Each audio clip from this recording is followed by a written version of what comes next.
Yeah. The country list. The hearing will please come to order. Our next witness is the Honorable Casper Weinberger, the Secretary of Defense. Mr. Secretary, will you please rise? Sir. Do you solemnly swear that the testimony you're about to give will be the truth, the whole truth, and nothing but the truth, so help you God? I do. Thank you very much, sir. The chair recognizes House Counsel Mr. Eagleston. Before I begin, Morning. Before I begin asking factual questions, let me ask you, sir, do you have a position that you'd like to tell the committee about on testifying about advice that you give and have given to the President of the United States?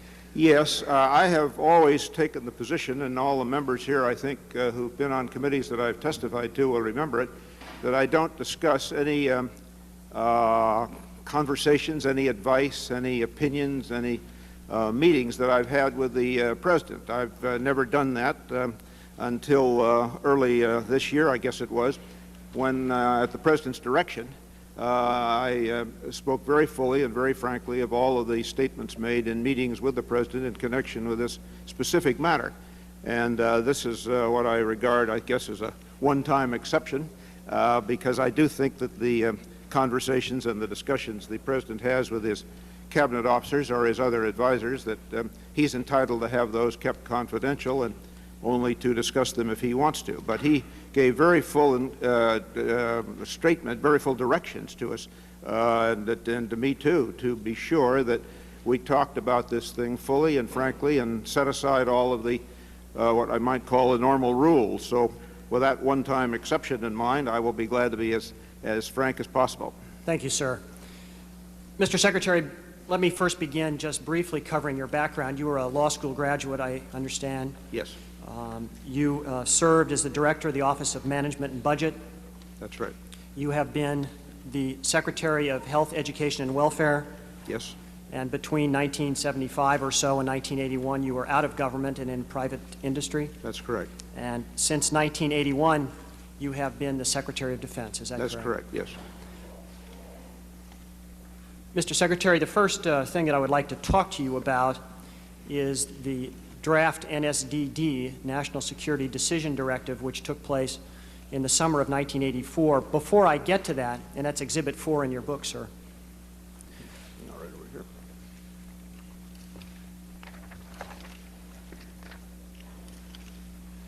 Yes.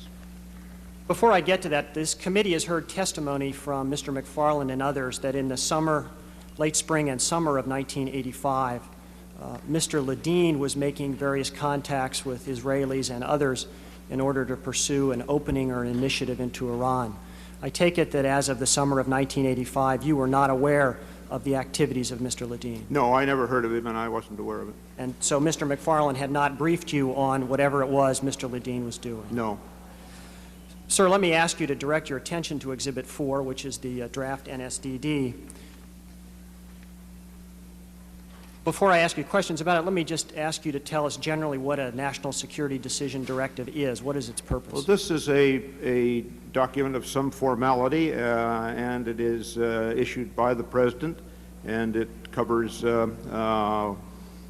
rather detailed description of our policy, our strategy, our plans that we will be pursuing in connection with usually a broad issue of some national significance.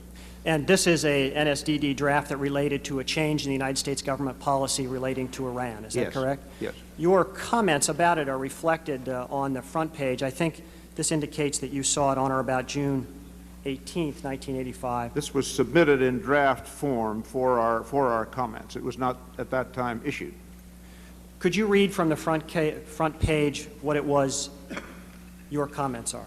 Well, I commented that this is almost too absurd to comment on. By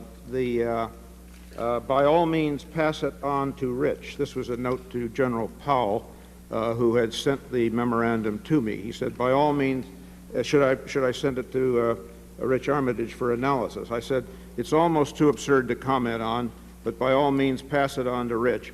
But the assumption here is that Iran is about to fall, and two, that we can deal with them on a rational basis. It is like asking Gaddafi over for a cozy lunch. Sir, with that as your conclusion, could you describe what you perceived as the purpose of this NSDD and what your specific objections to it Well, the NSDD contemplated, as you said, a shift in the policy that would have us favor Iran rather than trying to maintain a neutral position. It talked about the desirability of an opening to Iran. It talked about a time after Khomeini was no longer leading the country, and it talked about numbers of ways in which this might be done. And I put in first that comment that I've just read at your request, and then later on a memorandum, a somewhat more formal memorandum, constituting the comments of mine that had been requested. And excuse me, sir, I think your formal memorandum response is in there as Exhibit 5. 5, is it? All right, sir. Yes. Could you just describe for us specifically what you thought was wrong about this NSDD? Well, the fact that it provided or it discussed the possibility of sending arms to Iran at a time when our efforts were being made all around the world to try to prevent other nations from shipping arms to Iran. I think I said in my response here that under no circumstances should we now ease our restrictions on sales to Iran. Attempting to cut off arms while remaining neutral on sales to either belligerent is one of the few ways we have to protect our longer-range interests in both Iran and Iraq. A policy reversal would be seen as inexplicably inconsistent by those nations whom we have urged to refrain from such sales, and would likely lead to increased arms sales by them and a possible alteration of the strategic balance in favor of Iran, while Khomeini is still the controlling influence. There were other reasons, of course, too. I didn't think that the assumptions on which the proposed NSD were based were in any way valid. I didn't think there were any moderates still alive in Iran, and I thought that it would be not possible to work out an arrangement with the present government there, and I still think that's correct. I take it then, Mr. Secretary, that you rejected both the assumptions and the conclusions out of this draft NSDD. Yes. And your response then was to send that memorandum, which is Exhibit 5, to the National Security Advisor. Is that correct? That is correct. Did you discuss this NSDD with Secretary Shultz at or about the time that you saw it? Very likely, yes. We meet regularly, and I think that I did express a rather pungent opinion about it, yes. And at that time, did he share your view, if you recall? It seemed to me that he did completely, and that was obviously borne out later. Mr. Secretary, do you recall that in or about early August of 1985, at a time that the President was recuperating from surgery, that there was a meeting in the White House? Yes. And do you recall where that meeting took place? That was upstairs in the residence, I believe at the end of the long hall. We have heard testimony from other witnesses about that particular meeting, and I would just like your recollection of the subject of that meeting. Well, the subject of the meeting seemed to me essentially to revolve around whether or not the general conclusions stated in the draft NSDD, which I had objected to, should be adopted, whether that NSDD should be put into effect and that policy put into effect. And that was the general subject of the meeting. As you had indicated, the NSDD itself makes reference to selling arms to Iran as part of the method of developing a relationship. Do you recall if that aspect of the NSDD was discussed in the August meeting? I believe it was, yes. I don't have notes about it, but my memory is that we went through the whole thing, and one of the objections that I raised was this precise point. Do you recall that this meeting arose in the context of a discussion about selling arms in order to help achieve the release of the hostages? Well, it was one of the arguments advanced, but not as a major point. The major point at that meeting, as I recall it, was this broad general policy change that was being suggested in this draft NSDD. And I think the hostage thing was mentioned as a kind of incidental benefit that might come from a better relationship. Was Mr. McFarland the one who was advocating this change? Yes, that seemed to me to be the case. And as of that meeting, I take it you once again expressed your firm view that that was not a good idea. I did indeed, yes. And do you recall the views of other people who were at the Well, meeting? George Schultz made exactly the same points and with the same general vehemence that I did. Was there anyone that you recalled who was in favor of this kind of plan? Well, it seemed to me Mr. McFarland was in favor of it. Do you recall any discussion of using Israel as a method of pursuing an initiative? Not at that time, no. I don't think anything of that kind came up at that point. Mr. Secretary, I take it that it's your conclusion that as of the end of that meeting in the residence, certainly the President had not, as of that time, approved a plan to send weapons. No, I certainly didn't get that impression at all. Did you have an impression of what his view was of the plan as of that Yes, time? I felt that the arguments that I made were basically congruent with his views at that time. And so by the time of the end of August of 1985, it was your view that this proposal and this NSDD had essentially died? I thought the whole thing had gone away, yes. We'll hear more about that. Unfortunately, yes. We now know in late August and early September of 1985, there was a transaction which involved Israel sending approximately 508 tows to Iran, and shortly thereafter there was a release of a hostage. At or about the time that occurred, were you aware of that? No, I was not. Did you have any knowledge that the release of the hostage was related to the transfer of weapons to Iran? No, I don't, and I still don't know whether it was. Excuse me, sir? I said I did not then, and I still don't know whether there was any connection. Let me ask you about the time period in the fall of 1985. Did you, during that time period, receive an intelligence report that related to negotiations between American officials and Iranians? Yes, I received an intelligence report which gave rather muddled and puzzling, ambiguous references to negotiations going on between high U.S. officials, as I think it was phrased, and Iranian representatives. And it also seemed to involve some discussions of potential arms sales or arms sales that were about to be made, things of that kind. Do you recall whether it made any reference to the hostages? No, I don't believe that they were mentioned. They could have been. This was a series of intelligence reports, and they were garbled and sometimes tried to use other language to refer to hostages or refer to weapons, things of that kind. I think there could well have been references to hostages, but the whole gist of it was that American officials were negotiating and discussing matters involving arms with the Iranian representatives. As the Secretary of Defense, were you surprised to receive an intelligence report that seemed to indicate that American officials were negotiating about weapons with Iranians? Indeed I was, yes. And when you first got the report, did you take any steps to follow up and see where the report had come from and yes. why you didn't know more about it? Yes. What did you do?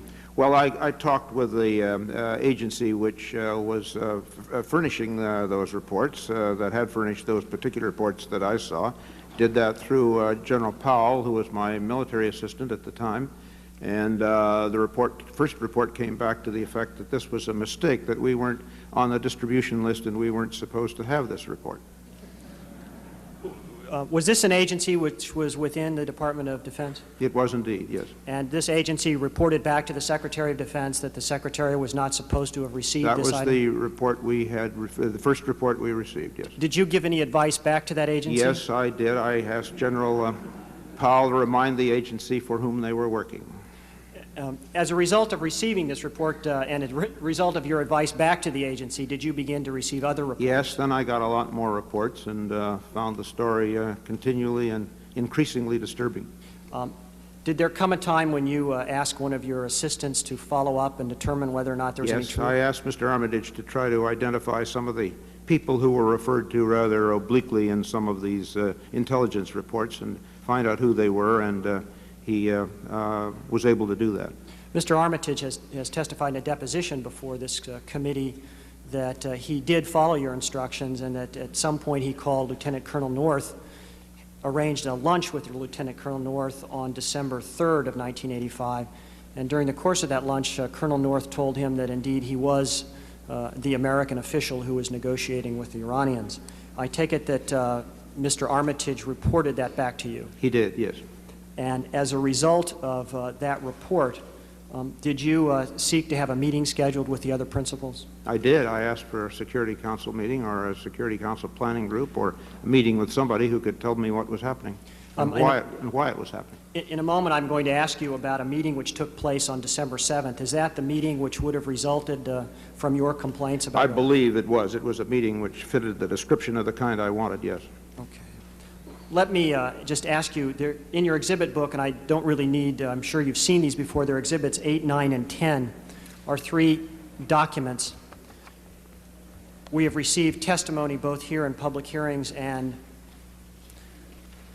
also in depositions about these 3 documents. Just generally to summarize them, they are documents that were prepared by individuals at the Defense Department in late November of 1985 and early December of 1985, and they relate to various problems with providing missiles, both Hawks and TOWs, to Iranians. I think the problems that they discuss are problems of leaks, problems of congressional notification, and the first paper, Exhibit 8, as well on page 2, lists a series of reasons why the policy itself is a bad idea. Let me ask you, do you recall whether you had asked those documents to be prepared? I don't know that I asked for them specifically, but we have a very fine department, and when a meeting is called or is scheduled, why a number of people prepare a lot of papers that they think will be useful for me. And I think in this case, in some of them, I asked to get some kind of background on what was happening and what might be discussed at the meeting. And these papers were prepared, I think, either by Mr. Armitage or under his direction to prepare for the meeting. And we do this as a kind of a standard practice in the department. And do you recall whether you saw these documents prior to the meeting on December 7th? I don't, but I may very well have. I very probably did. I don't have a specific recollection of it. Some of these documents make a reference to specific amounts of weapons, numbers of TOWs and various things. Did those numbers come from you? No, they did not. I could only assume that in the preparation of these papers, the people who did them had talked with someone in the national security staff and had been told that these would be the things that they would be interested in, or alternately, some of the national security staff would call sometimes from time to time, and apparently had called during the fall asking questions about specific numbers of weapons and locations and how long it would take to move them and things of that kind. I had not known about this, but that is not unusual in the normal course. There's a lot of discussion back and forth when Security Council people wanted to have some specific facts.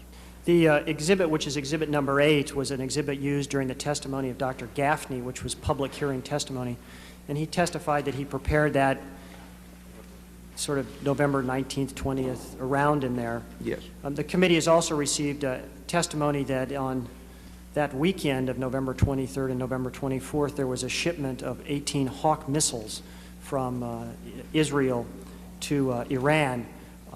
This was a paper that was written immediately prior to that time. Let me just ask you, did you have any knowledge that that transfer was to take place? No, I did not.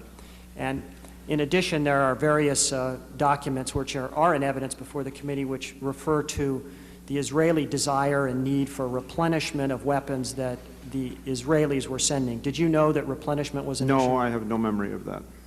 Let me ask you, sir, if you could discuss with us and tell us what occurred to the best that you recall at this meeting on December 7th, who was there, where it was, and what the issues were. Well, I think this meeting was in the White House in the Oval Office, I believe, and it could have been upstairs in the residence. I'm just not quite sure at the moment, but the President was there, Vice President, Secretary of State, Mr. McFarland, I believe, was there, and the general discussion was now more specific than it had been in August, and it was about a specific plan to transfer some weapons to the Iranians and why this would produce a good result. There was much more discussion of hostages at this time, but there was also discussion of how important it was to have an opening to Iran.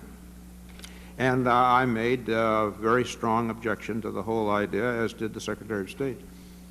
Now, do you recall any of the specific objections that you made to the plan? Oh, yes. I ran through a whole group and raised every point that occurred to me, including the fact that we were at the same time asking other countries not to make sales of weapons to Iran, that that there was no one of any reliability or indeed any sense with whom we could deal in Iran and the government, and that we would not have any bargain carried out, that if we were trying to help get hostages released, why there would be a real worry that the matter could not be held in any way confidential, that we would be subjected to blackmail, so to speak, by people who did know it in Iran and elsewhere, and that we had no interest whatever in helping Iran in any military way, even a minor way, and that in every way it was a policy that we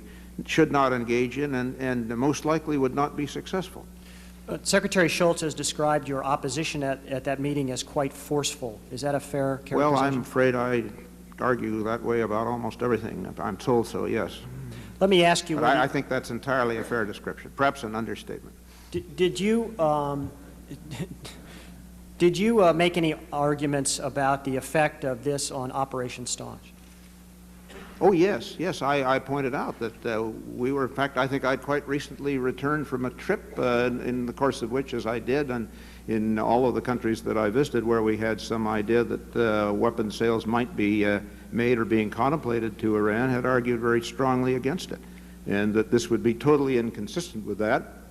And when it was known that it would be make the United States look not very credible. So you had personally been involved in Operation Staunch, which is the effort to stem the flow of weapons into Iran. We all were, yes. That was one of the basic assignments. And it was your view that this would certainly undercut your credibility if we went ahead with the arms sales. Well, the country's credibility, yes. Did you argue about what effect this might have on our allies in the area? Yes, I thought that it would certainly cause a great deal of problems because we had denied weapons to Jordan, to Iraq, to Saudi Arabia, to a number of other countries in the area. We had refused to supply them, and that if it came out that we were supplying weapons to Iran, Jordan's mortal enemy, that it would be a very damaging thing to us, that Saudi Arabia had a justified fear of Iran because of the type of leadership that was prevalent in Iran and Iran's geographical position, and that this would hurt us with countries with whom we needed to have friendly relationships. A moment ago you indicated that one of the arguments that you had made was the possibility that the United States would be blackmailed. What did you mean by that? Well, that people would say that unless you do thus and so for us, or unless you continue to send us more weapons, or unless you take various policy positions, we will take steps to have this matter become public, and that would put us in an extremely difficult position, and that we were subjecting ourselves to that by, or would be, by if we engaged in a policy of this kind. Do you recall making a legal argument as well? Oh, I'm sure that I've raised various legal points that some of the ways in which it would be done would not be legal. That is to say, first of all, we had full embargo against Iran at that time, I think still do with respect to arms, that if we, any country to whom we sold arms were under the same rules. First of all, they had to agree that they wouldn't re-export to anybody else, and secondly, they had to agree that they would only be used for defensive purposes, self-defense purposes, and that there was no way in which this kind of a transfer could be made if that particular act governed. So your legal analysis would lead you to conclude that you could not sell directly from the Department of Defense to... Not under the Arms Export Control Act, no. That you couldn't do it to Iran, and you also couldn't do it through Israel. Well, that you couldn't do it through any other country because you would have a situation in which the required certificates would not be possible, that is, that they were self-defense only, or that they would only be re-exported with our permission if you used the Arms Export Control Act. Do you recall who at the meeting, if anyone, was in favor of going ahead with this proposal? Well, I still had the impression that Mr. McFarland was favored the transaction, and I don't know of anybody else who was specifically in favor of it. Do you recall what the President's reaction was? My impression of the President's reaction was that he was against it and had come down, had decided not to do it.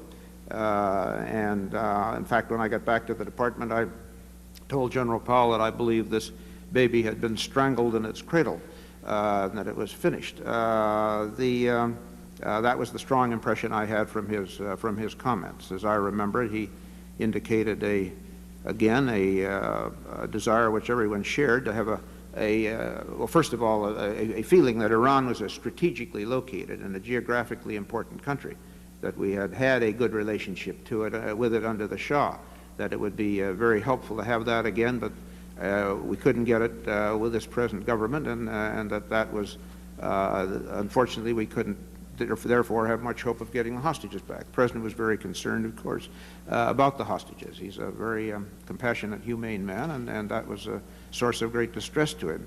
But my strong impression was at the end of this meeting that the conclusion had been reached that we couldn't do this.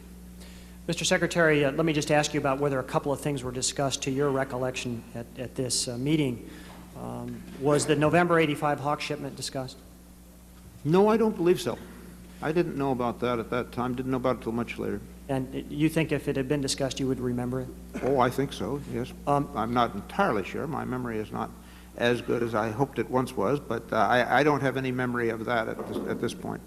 And the other matter, we've heard from Admiral Poindexter that on or about December 5th of 1985, the President had signed a finding with regard to that November shipment, which would have been just 2 days before this meeting. Was there any discussion of that at this meeting? No. Mr. McFarland, in testifying about this meeting, in front of this committee about this meeting, testified that after the meeting, there was a decision about him going to meet Ghorbanifar in London. Do you recall that being discussed at the meeting? I don't know. I've read since a great deal about it, but I don't have any memory that at that meeting that was discussed. And Mr. McFarland has also testified that indeed he did go the next day or so, met with Ghorbanifar, and came back on, there was an additional meeting on December 10th where he reported to the President on his meeting, his disappointing meeting with Mr. Ghorbanifar. Do you recall whether you were at that meeting? I don't recall that. I may have been. I don't have any specific memory of it. Mr. McFarland met with the President every day, several times a day, and the meetings that we've been discussing that I did attend were larger meetings and called in advance and so on. It's conceivable, but I just don't have a memory of it at the moment. So, sir, by December of 1985, to your mind, this issue had been raised twice, once in August of '85, summer of '85, and again in December of '85, yes. And you thought that each time you had strangled the baby in its cradle. We thought that the arguments against it had prevailed and that was the end of it. Let me move you to the meeting on January 7th, then, where this issue reappears. Did you know in advance that this meeting on January 7th was going to deal once again with the Iranian initiative? I don't know whether I did or not. I don't think I did. It was a meeting called. It was in Oval Office, I believe, and I don't know that we had any kind of advance indication of what the subject was. Do you recall that the discussion at that meeting was once again the Iranian initiative? Yes, it was a replay, really, of the whole thing, and again, I made all of the same arguments with increasing force, but apparently less persuasion, and George Shultz did the same thing. Had the views of the other people who attended the meeting changed by January 7th? Well, the President seemed to have a different view by this time to me. I reached the conclusion at the end of the meeting that the President now favored the plan. And Secretary Shultz and yourself were still arguing vehemently against the plan? Oh, yes, we were indeed. Mr. Casey was at the meeting?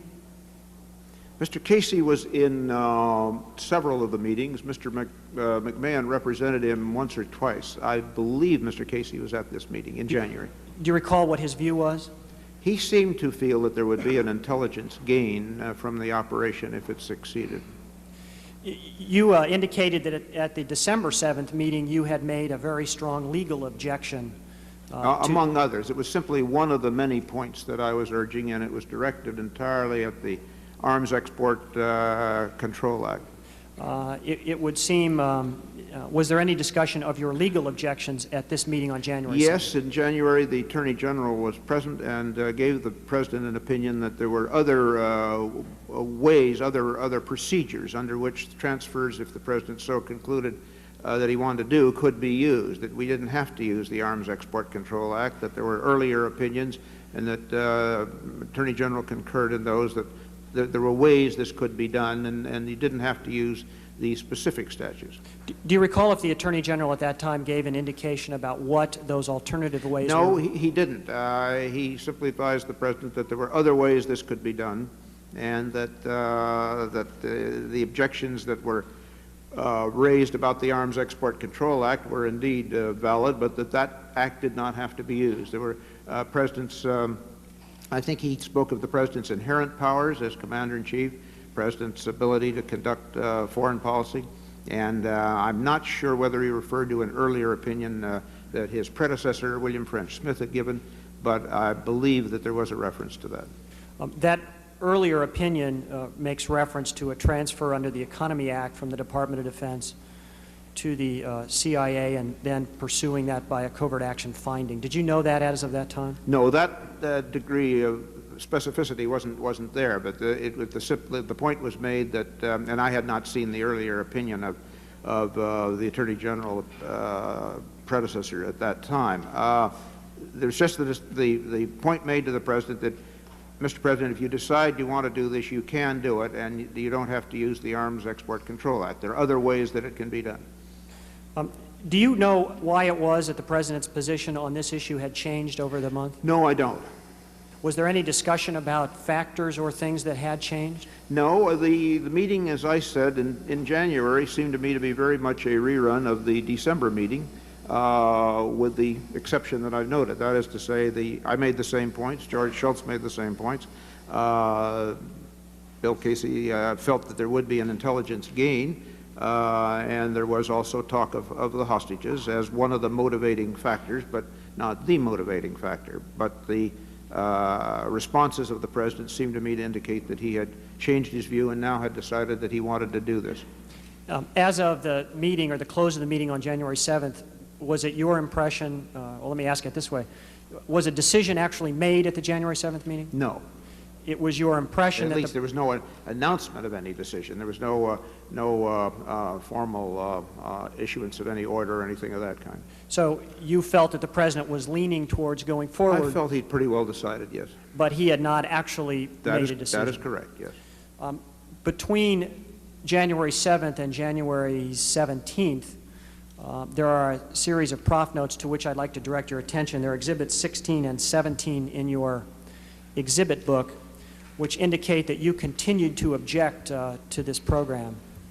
If I could ask you to look at number 16 first, it's at the bottom of the page. Yes, and I will just read from it. Reproduction leaves a little bit to be desired here, but I think I can figure it. It does, and so I'll just read it. All right. It reads, in accordance, IAW, in accordance with your direction, met with Casey last night after Weinberger's speech at Fort McNair. This is a prof note dated January 15th of 1986. Casey then tried to contact CAP, which I understand is you, Mr. Secretary, but he had already departed. Casey has called urging that you convene a meeting with he and CAP ASAP so that we can move on. Casey's view is that CAP will continue to create roadblocks. And if you turn to Exhibit 17, it's really a continuation.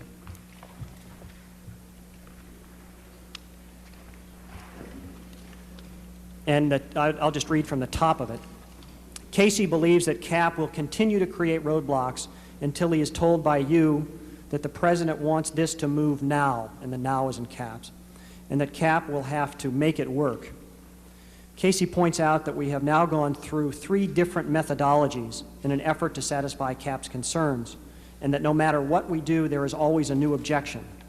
As far as Casey is concerned, our earlier method of having COP, which is a code name for General Secord, deal directly with the DOD as a purchasing agent was fine. He did not see any particular problem with making COP an agent for the CIA in this endeavor, but he is concerned that CAP will find some new objection unless he is told to proceed. That is also a prof note on January 15th. Do you recall that during that time period you were continuing to put up vigorous objections to this? Well, I was within the department, and I imagine the departmental people, General Powell, Rich Armitage, people who were familiar with it, were probably relaying these objections, yes. And I would assume that I hadn't seen this note before issued to me in the preparation for the hearings, but I would assume that we were continuing to raise the points about the Arms Export Control Act and a lot of the undesirable policy aspects of it as it appeared. Up to that time, we'd not received any presidential decision. We just had continual requests to start doing something along this line. You don't recall any direct dealings with Admiral Poindexter or Director Casey or Colonel North on this issue during that time period? During that time period? During this period between January 7th and January 17th? No, I can't remember which day it was, but right around about that time, perhaps the 17th, Admiral Poindexter telephoned and said the President had decided, and that against the arguments I was making in favor of making these shipments, and that a certain number of TOW missiles were to be transferred to the CIA, and that there was a desire to move on it rapidly, some additional talk of hostages and things of that kind, and I passed this on to General Powell. Just so that the record is clear, who was General Powell at that time? General Powell was my military assistant, and but he left very shortly thereafter for his assignment in Germany. And you've made reference to Mr. Armitage. What was his position? He was Assistant Secretary of Defense for International Security Affairs. Mr. Secretary, there has been some testimony about a meeting which took place late in the afternoon of January 16th. And there's some testimony that you, among others, were present. Mr. Sporkin, who's the General Counsel of the CIA, and others. And there was a discussion about a finding. Do you recall being at that meeting? You know, I really don't. I've been asked about this before in depositions, and I have no memory of having been present at that meeting. I understand there's some people who think I was present, but I don't remember it. I don't know that I know Mr. Sporkin, and I don't have any memory of having been there. Mr. Schultz has testified about a family group luncheon on January 17th, which would have been a Friday. Friday, yes. And he seems to recall that there was some discussion of this initiative at that meeting. Well, do you recall that? We have those meetings quite regularly, Fridays and other days when we're all together, and in the White House. And I don't have any specific memory of that meeting. All the people who were at that luncheon would have been familiar with the meetings that we'd had before, had been present at the December or the January meeting, so that it's possible that was a subject. I didn't have any, there were no minutes of that I know of. They were just very informal luncheons.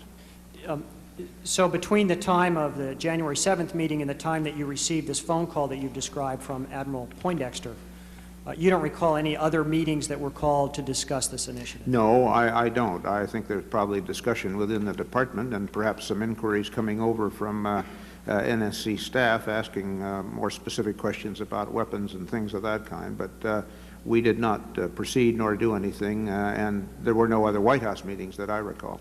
When Admiral Poindexter called you, and I think you said about January 17th or 18th or so, do you recall whether you objected at that time? Oh, yes, yes. What did he respond? Well, he said the President's decided this, and there's no more room for argument, something along that line. So did you take any steps or make any effort to contact the President directly? No, I accepted Admiral Poindexter's word. But I really wasn't asking so much about whether it was truthful or not, but did you make any attempt to go back and re-argue the order? I had made all the no, I did not. I made all the arguments that I could think of at the two meetings, and having been told in very flat, uncompromising terms that the President had decided and that they were anxious to have the order carried out, I did not. Did you know that the President had signed a finding on January 17th? No, I did not. Did you understand by that time that this mechanism of the Economy Act, followed by a CIA transfer, had been worked out as the legal way to proceed? No, I knew that the direction was to transfer to the CIA, and my instructions and discussions with General Powell were to the effect that it should be under the Economy Act, by which I meant that the Department of Defense would have to be fully reimbursed by the CIA for any transfer we made to them. We have done this in other matters in the past, transferred to various agencies, CIA usually, and some others, and on an Economy Act or a reimbursable basis. And I said that was to be the way in which we did this. You though, were the person who had seemed to be making most of the legal arguments to the method by which these weapons would get from the United States to Iran. As of the time that you received the phone call from Admiral Poindexter, did you have any understanding about how those legal problems had been surmounted? No, but there was no legal problem with the Department of Defense transferring weapons to the CIA. That as I say, was a familiar procedure and was covered by the various acts, including the Economy Act. And, but you didn't know what legal authority existed for the CIA? No, I had heard the Attorney General give the President his straight opinion that this could be done, and I assumed that the transfer to the CIA, followed by whatever action they might take, was one of the routes he was talking about. What did you do in response to the call from Poindexter? I talked to General Powell and said, we'll have to go through with this now. The President has ordered it. And all of these preliminary discussions we've had about numbers and all, we will just have to move and ask the location of the weapons. Did we have them? And told him that we would now have to carry it out. Do you recall that Admiral Poindexter in that telephone conversation indicated that you should make 4,000 tows available to the CIA? I don't think he was that specific. I think he said that we'll get the details over to you or over to General Powell, but that we do have to move on it, and we have to move quickly, and the President's made a firm decision on it. Did there come a time when you learned how many tows they were talking about? Yes, they ultimately talked about, I think, 4,000, and then somewhat later I was told that it had moved up to 4,500. We did not ever send that many. You did not send 4,500? No, we sent, I think, approximately 2,000 in 3 or 4 increments, I believe. Did you had indicated that your original indication was that you were to send or make 4,000 available, and subsequently it raised to 4,500. Did you know the reason that number had been raised to 4,500? No, and we didn't ever, as I say, we never sent that many. You did not know then, or did not understand, that the reason that the amount had been raised was to account for the replenishment of the missiles that had been sent by Israel in the August Not at that September time, no. You'll understand, Mr. Eggleston, that in the course of reading and hearing about this over the course of the months, why a very large amount of additional information has been made public and come to my attention, and that I've heard about. It's very hard to sort out what I knew when at any particular time, but I'm quite sure I did not know about that at that time. Mr. Secretary, let me just quickly go through a number of events which took place then between January of 1986 and November of 1986. And I just want to know the state of your knowledge about each of these events. You had indicated that you did not know that a finding had been signed on or about January 17th. That's when right. did you first learn there was a finding? In November of 1986.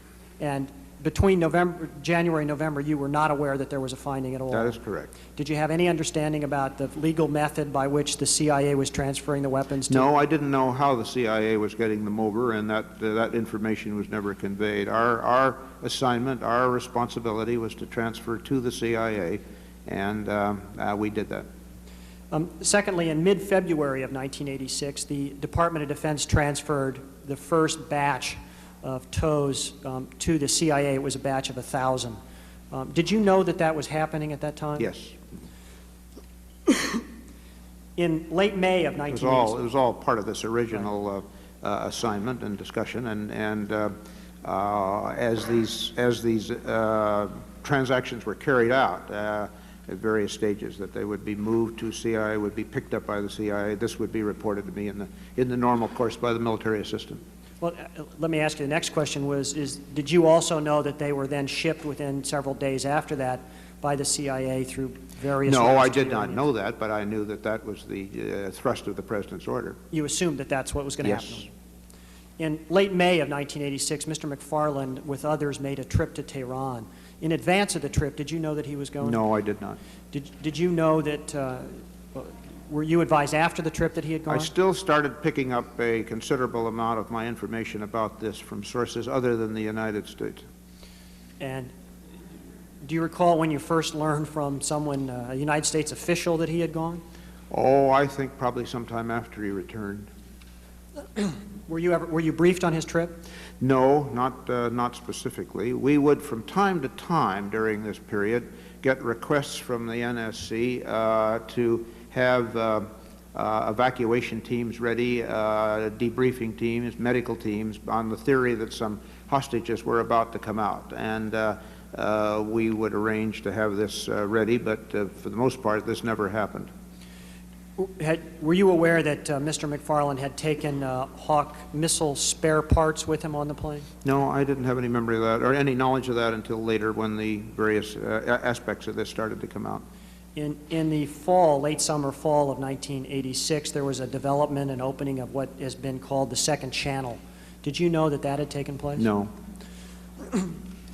In late October of 1986, there was a shipment of 500 tows in connection with the release of a hostage. Did you know that That was part of the original direction, so to speak, and was still within the so-called 4,000 that we had been told would be sent, and were part of the President's order. And I assume, I don't have specific memory now, but I assume that I was told that this other order had gone under that same set of conditions that we were delivering the first group.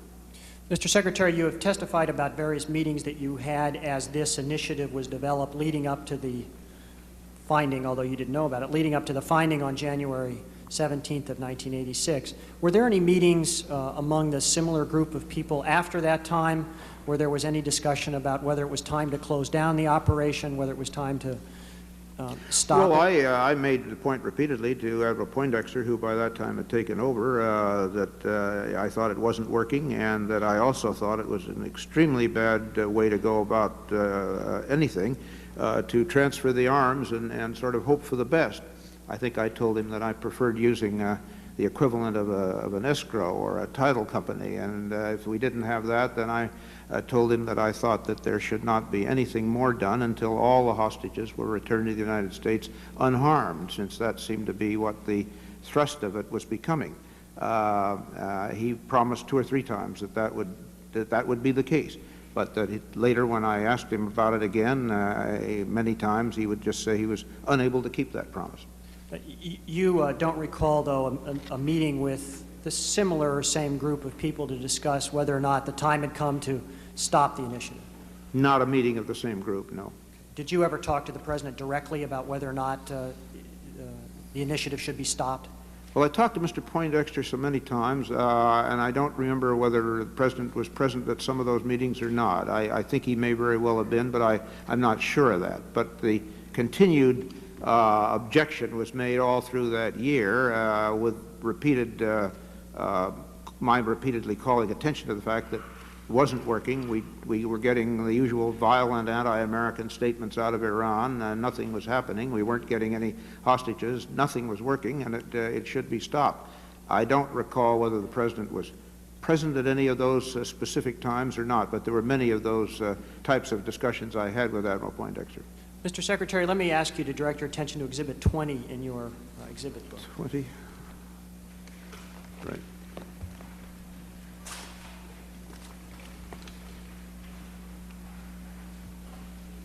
Mr. Secretary, you would not have seen this document, I take it, contemporaneously. No. It is the cover memo to the January 17th finding. I want to ask you about a particular line in it. This is a memorandum that you're showing me that, or directing my attention to, from Mr. Admiral Poindexter to the President. Yes, sir, it is. Yeah. It's dated January 17th. Right. The back page of this document contains the January 17th finding with the President's signature on it, and is also dated January 17th. Yes.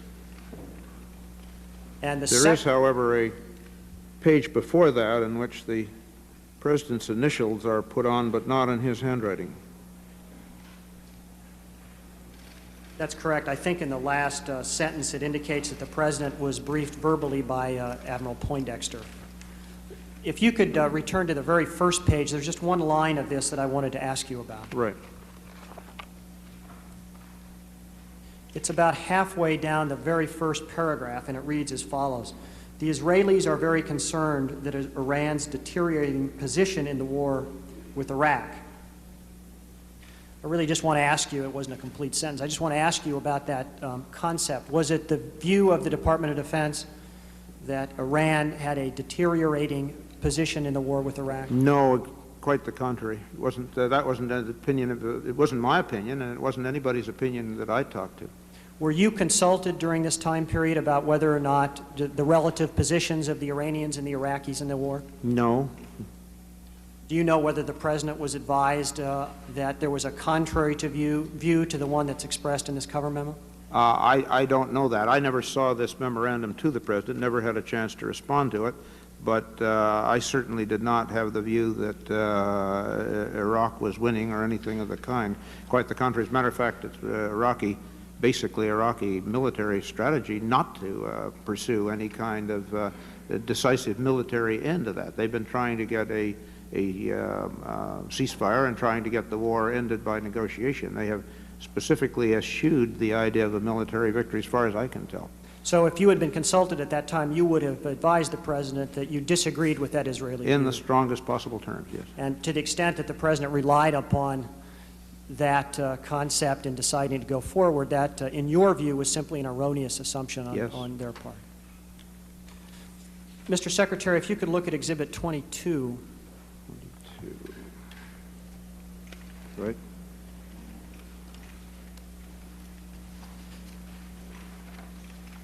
The very first page of this document reflects, it says, Paul, comma, put this with the finding, and it's signed JP. What follows is a two-page document, first a memorandum from your military assistant, Mr. Powell, to Admiral Poindexter, and behind it is a memorandum to General Powell from Arthur Brown, who is director of the Army staff. This document deals with the Army's concerns over congressional notification as a result of the transfer of 1,000 TOWs from the Army to the CIA. Yes. Do you recall this incident? Generally, yes. Mm-hmm. And do you recall being consulted about this? I think General Powell mentioned it to me. In the normal course, he probably would have. I don't have specific memory of it, but I assume that he probably did talk to me about it, but he may not have. I don't have any specific memory of it. If you would look at page 2 again, the last sentence says, this is what I'm directing you to is the letter from General Powell to Admiral Poindexter.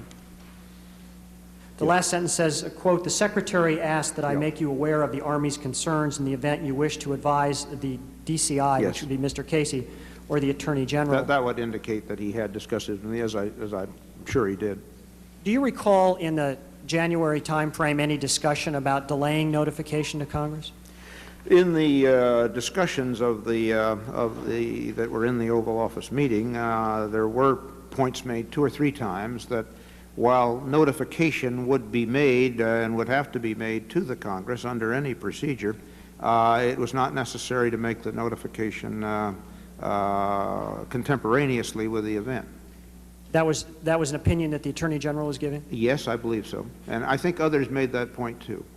And this memorandum at least is an indication from you to Admiral Poindexter that the Army at least was concerned that notification had not been given? Yes, and we passed that on to Admiral Poindexter. Do you recall whether you received any response from Admiral Poindexter to this? No, I don't. I don't have any memory that he responded. Do you recall any discussion throughout this time period that now the time had come to notify Congress? Well, not that we made. Our transfers to the CIA did not require any notification. Everybody was agreed on that. They were in the normal course, so to speak, as long as they were under the Economy Act and reimbursable. And to the best of my knowledge, the conclusion was that that kind of transfer did not require notification. But there was discussion at the certainly at the January meeting, perhaps at the December meeting, that notifications would have to be given. And again, this point that I made that they could be done at later times.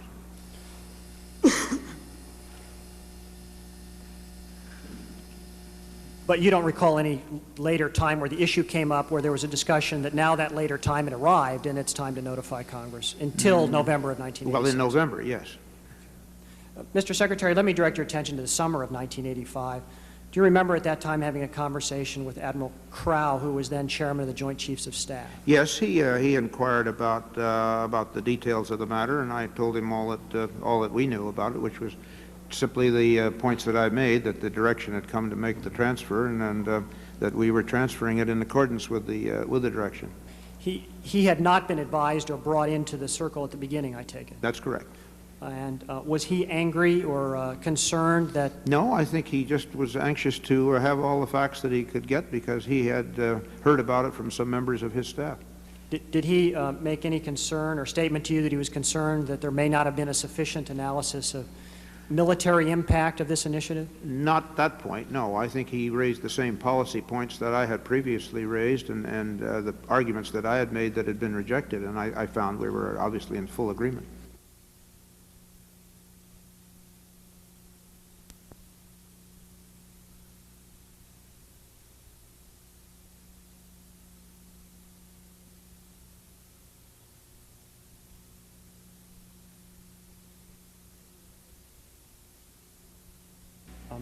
So you indicated to him that you had opposed the policy, but the policy went ahead. Yes. How were you able to explain to him why it was that he was not brought in at the time? Well, I don't know that I attempted to explain that or that it was necessary to explain that. This was a decision by the Commander-in-Chief to carry out a very specific set of instructions and consultation with others below the Commander-in-Chief's level would not have perhaps been very fruitful.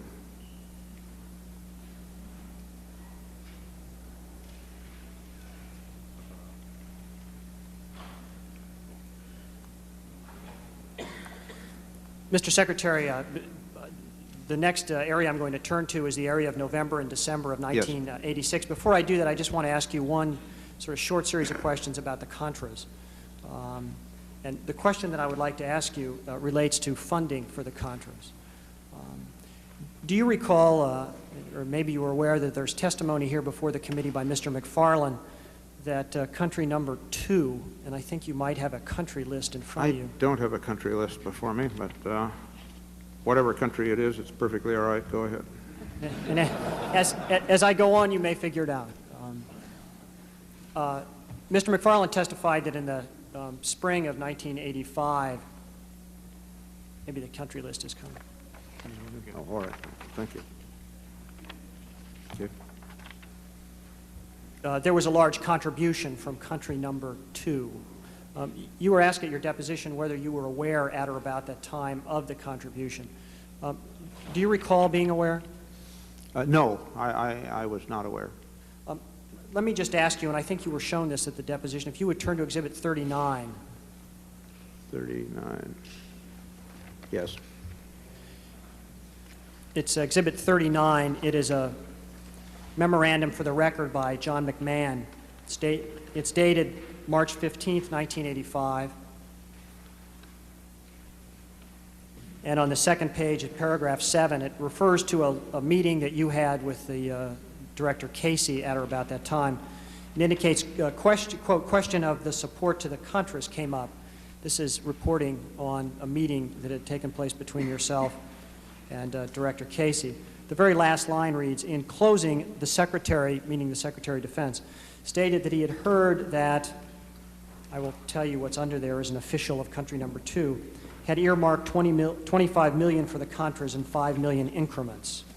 Do you have any recollection of saying that? Well, I don't really. These were regular breakfast meetings that I had every week with the Director of CIA, and they were very free-form discussions and meetings. The Director and his deputy and Mr. Taft and I went to these breakfasts every week, and there was a lot of discussion back and forth and reports passed on, and this statement that I had heard that, I don't remember saying it, but I did frequently joke with Mr. Casey to the effect that I frequently picked up things from his rival intelligence agency, which is one of the morning radio stations, and that I may very well have simply been passing on that kind of a report. I don't have any specific memory of it, but John McMahon is a good reporter, and so he probably heard this statement made. John McMahon at the time was deputy director. He was of Central indeed, Intelligence. yes. And but you don't have any recollection of having been advised by Mr. No, McFarlane no. or the president or anyone else that there had been That such is a large correct. contribution from country No, the two? reason I'm quite sure about it is that we were all making major efforts at that time to get funding for the Contras from the Congress. And I think probably many of the gentlemen here remember that I made lots of calls in support of various bills and particularly trying to get the $100 million appropriation, which ultimately was voted. And without getting into any specifics, country two is a country with which the Department of Defense had some dealings. Is that fair? Well, we have dealings with a very large number of countries. Yes, this was one of those, surely. Okay. Let me get back to November of 1986.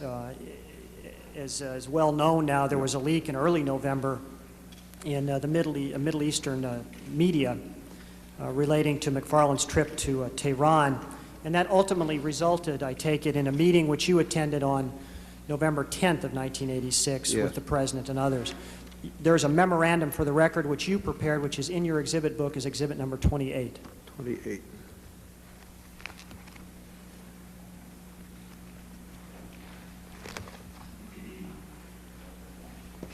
Yes. We've had testimony from others about this meeting, and as a result, I'm going to just direct your attention to various specific items that are in your memorandum. If you could look sort of the second half of the second paragraph. Yes. You have stated, quote, "I pointed out we must bear in mind we have given the Israelis and the Iranians the opportunity to blackmail us by reporting selectively bits and pieces of the total story.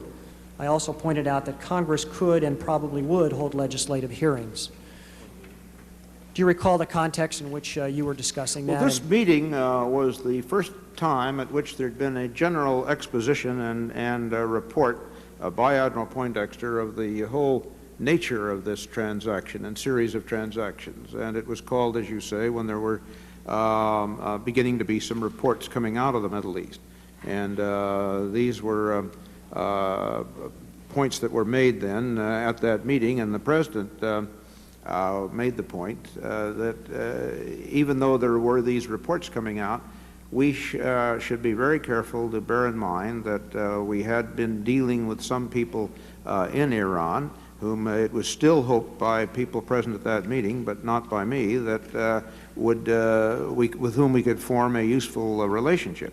And the President was very concerned about the fact that these contacts that we had in Iran would probably be executed, and that the hostages might very well be executed as a result of public discussion of this whole matter, and that I was making the point that we were in a situation in which it was very unfortunate situation to be in, that had been predicted much earlier, and that we should get full discussion of this matter out in one way or another, and that it was probably, as I recall it, too late to worry about whether we were endangering the lives of the contacts in Iran. But the President was very worried about that. He was also very worried, very properly worried, about whether or not retaliatory action would be taken against the hostages themselves. This sentence which I just read seems to echo what you have indicated you argued in December of 1985. Yes, I have a tendency to repeat myself, I'm afraid. That it echoes the blackmail concept. Yes. And again, was it your argument that by this time, indeed, you were seriously in danger of being blackmailed? That's right, that various demands could be made on us, and in order to prevent publicity, there might be a temptation to agree to them, and that we shouldn't follow that course. And the fact, I take it, that the Iranians or the Israelis or whoever could reveal, which the United States would not want revealed, is the fact that we had sold missiles in order to get the hostages back, Yes. and whatever. and you felt that we would be blackmailed as a result of that. Yes. Was it your advice, if you recall, to get the story out or to not get the story out? Well, I think the meeting was called to discuss a specific proposed statement that was to be issued. I don't remember whether by the White House or who it was, but it was a meeting that was called to discuss that statement, and before that could be discussed very intelligently, I think George Shultz and I both asked to have some kind of statement as to what had actually happened, and that was the occasion for Mr. Poindexter, Admiral Poindexter, giving this full rundown.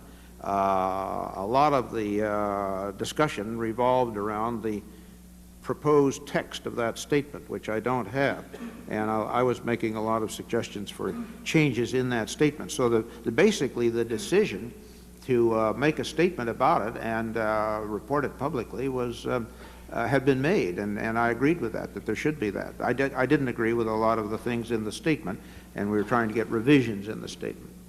Were you surprised at the recitation of facts that it was? Oh yes, I was given? pretty horrified by it all.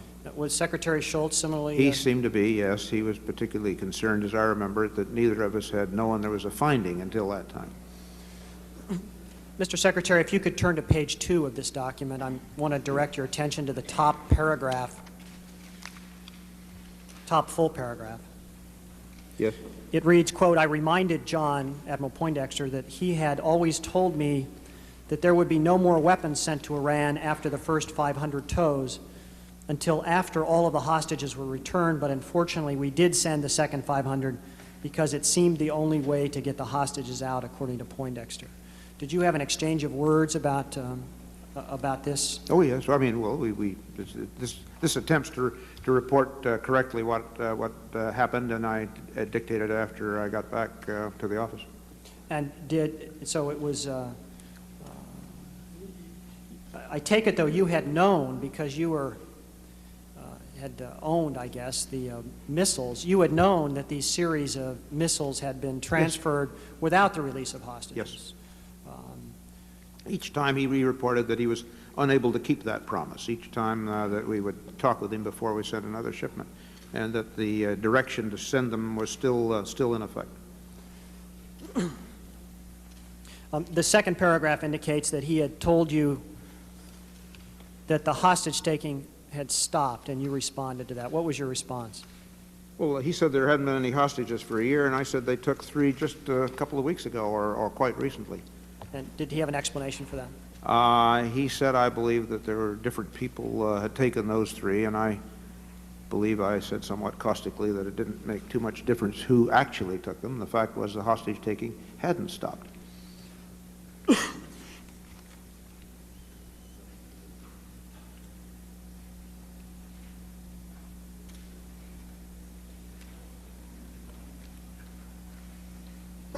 Mr. Secretary, let me direct you to the time period November 20 to 25 or so of 1986.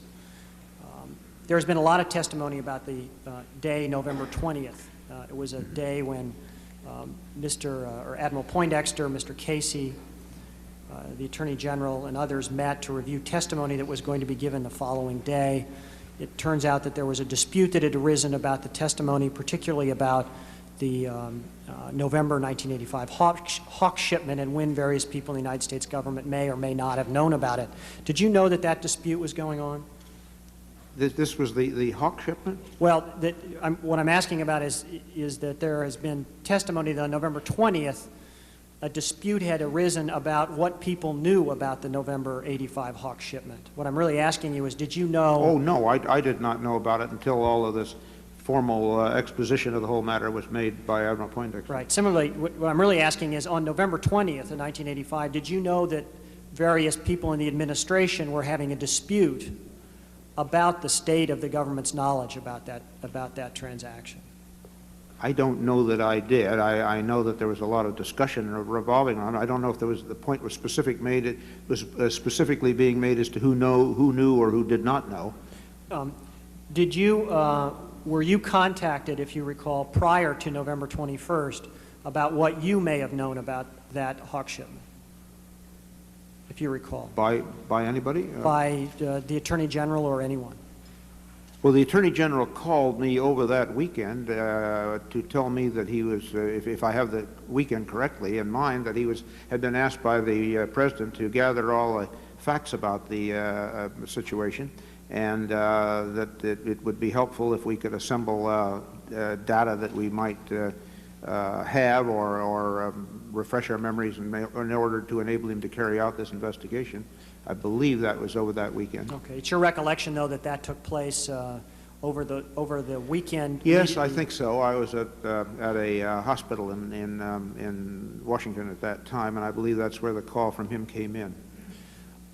And did the Attorney General ever get back to you, to your recollection, to find out your knowledge? No, we had a meeting then in the Oval Office on, I believe, the Tuesday after that weekend, and at that time the Attorney General was reporting to us that he had found and had told the President, I believe the day before, maybe hours before, that there appeared to be some diversion of funds that the Iranians had paid to the Contras, and I was pretty horrified about that. It's the first I'd ever heard about it, and the President was still very angry about it, and was saying that we have to go make public statements about this immediately, never mind the form of the statements.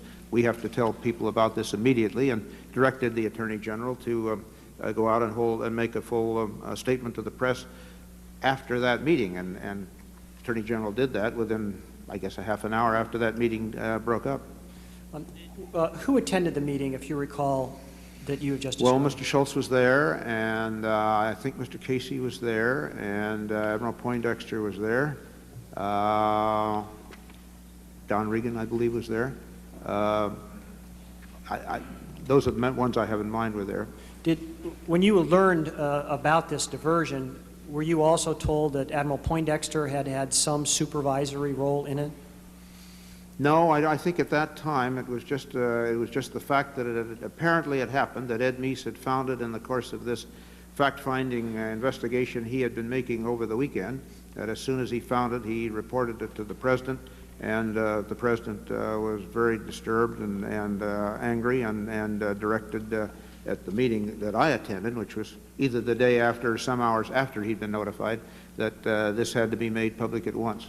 Do you recall whether there was any discussion about Admiral Poindexter being relieved or being reassigned? Not at that time that I recall, but no, I don't think so right at that meeting. This was a short meeting and a pretty horrifying meeting, and it didn't have anything else except that this thing had been found, and obviously we all agreed, as the President said, that it had to be reported.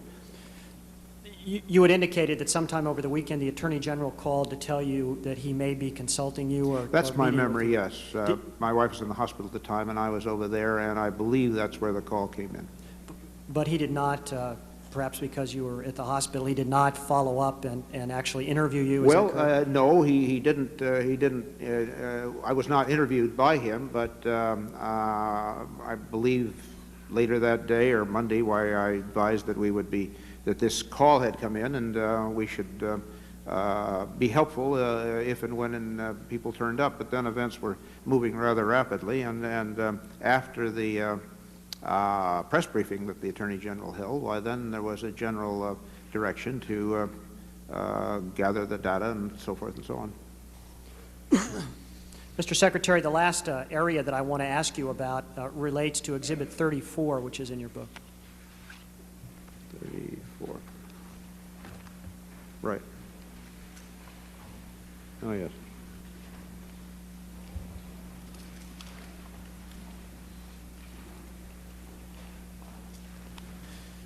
Page 1 is a letter dated December 23rd, 1986. The version we have is unsigned, but it's a letter, I believe, from yourself to Secretary Schultz. And That's right. And it encloses, or attached to it, is a memorandum from yourself to Alton Keel, who was then the acting assistant national security advisor. That's Is that right. correct? Could you describe this? Well, I memorandum? had heard again from these same intelligence sources that in December, after all of this had come out, that there were still some meetings going on between United States representatives, and that there was one scheduled for a few days, and the Iranians, I believe in Paris, and that the discussions were to revolve around this whole problem of weapons and everything else.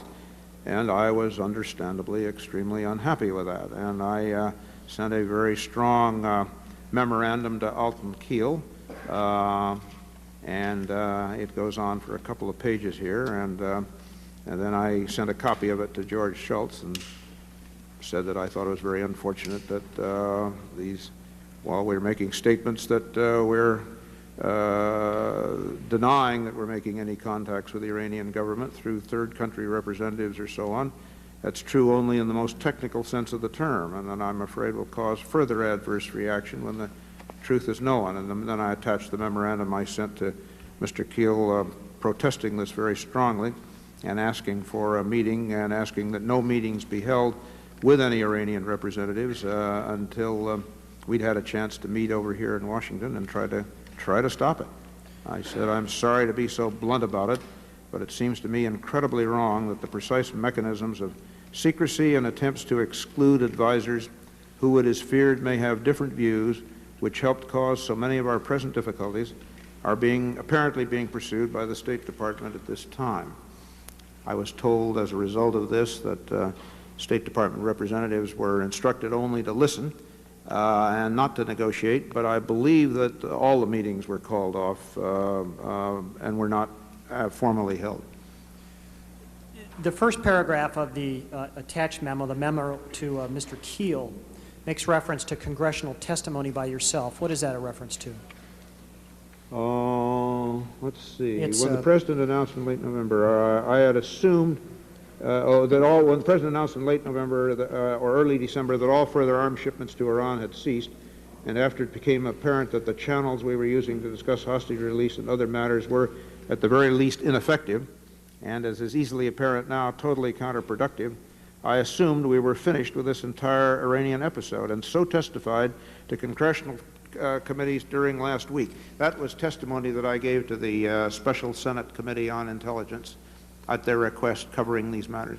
So you had testified, based on your state of knowledge, that as far as you knew, that there were no further dealings. That's right, that it was finished by direction of the President. And you later learned that that was not correct. Well, I later learned that there was a meeting scheduled, which I then urged not be held, and which, best of my memory, was not held. I was also told that I didn't need to be quite so strong because nobody was going to negotiate. All they were going to do was sit and listen. But I have to confess that I wrote a very strong memorandum here. But in any event, this was again something that you learned not through official channels. Not through official channels, through the same sources that we picked up the whole other mess. Was it your concern that what seemed to be going on was a return to what had happened immediately? That was the impression that I had and that I conveyed here, yes. And I think that you indicate at the bottom of page 1 of the attached memo and the top of page 2 that you were concerned that his advisors on security matters were being cut out once again. Yes, I said I think the President is entitled to have the advice of all of his security advisors, and I must strongly object to that the continuation of this practice in secrecy and attempts to exclude various advisors whose advice it is apparently feared may not support the agenda of various people in this case or some other agenda can only get us in more and more difficulty and serves the President very badly. I therefore ask there be a meeting of the National Security Planning Group so the matter can be discussed properly and presented properly to the President, and that our so-called negotiators with the Iranian government, wherever they are, be brought home and instructed not to take any further action of any kind, and so on and so on. As I say, I had imprecise knowledge because it didn't come from United States sources. Let me, just to the last thing on this document, if you would look at the second to last paragraph, there's a reference to you learning, apparently for the first time, that we had given intelligence information. Yes, that was a source of further extreme anger as far as I was concerned. What is it that you had learned? Well, I said I've now learned, thanks to your forthcomingness, I was addressing Al Keel, and by reason of our investigations, that McFarland had actually offered the Iranian sensitive intelligence information passed by the United States as to Iraq, and that state plans another meeting with the Iranians on December 27th in Geneva. I didn't know what was going to happen. I urgently urge that no such meetings be permitted until we've had the NSPG that you very forthly offered. That was to Keel. So this is the first that you had learned that sensitive Yes, information... shortly had been before this memorandum was written, which added to the strength of the memorandum, I guess. This memorandum was sent, I take it, both to Mr. Keel and to Mr. Schultz. Yes. Did you hear back from either one of them? Yes, Mr. Keel called the meeting and said that nothing would happen until after the meeting, as I had requested. And did you speak about the memorandum with Mr. Schultz? Yes. And He said that, that's what I said. He told me that this was a listening mode only, that the meeting had been arranged before, and that the general conclusion seemed to be that it was better to send somebody to listen and not just cancel a meeting, that something might come out of it, but that there was emphatically to be no further negotiations, no further discussions, no further arms, et cetera, and I was relieved to hear that. thank you, Mr. Secretary. Mr. Chairman, I have no further questions. Thank you very much, Mr. Eagleston. The hearing will stand in recess until 2 p.m. this afternoon.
The hearing will please come to order.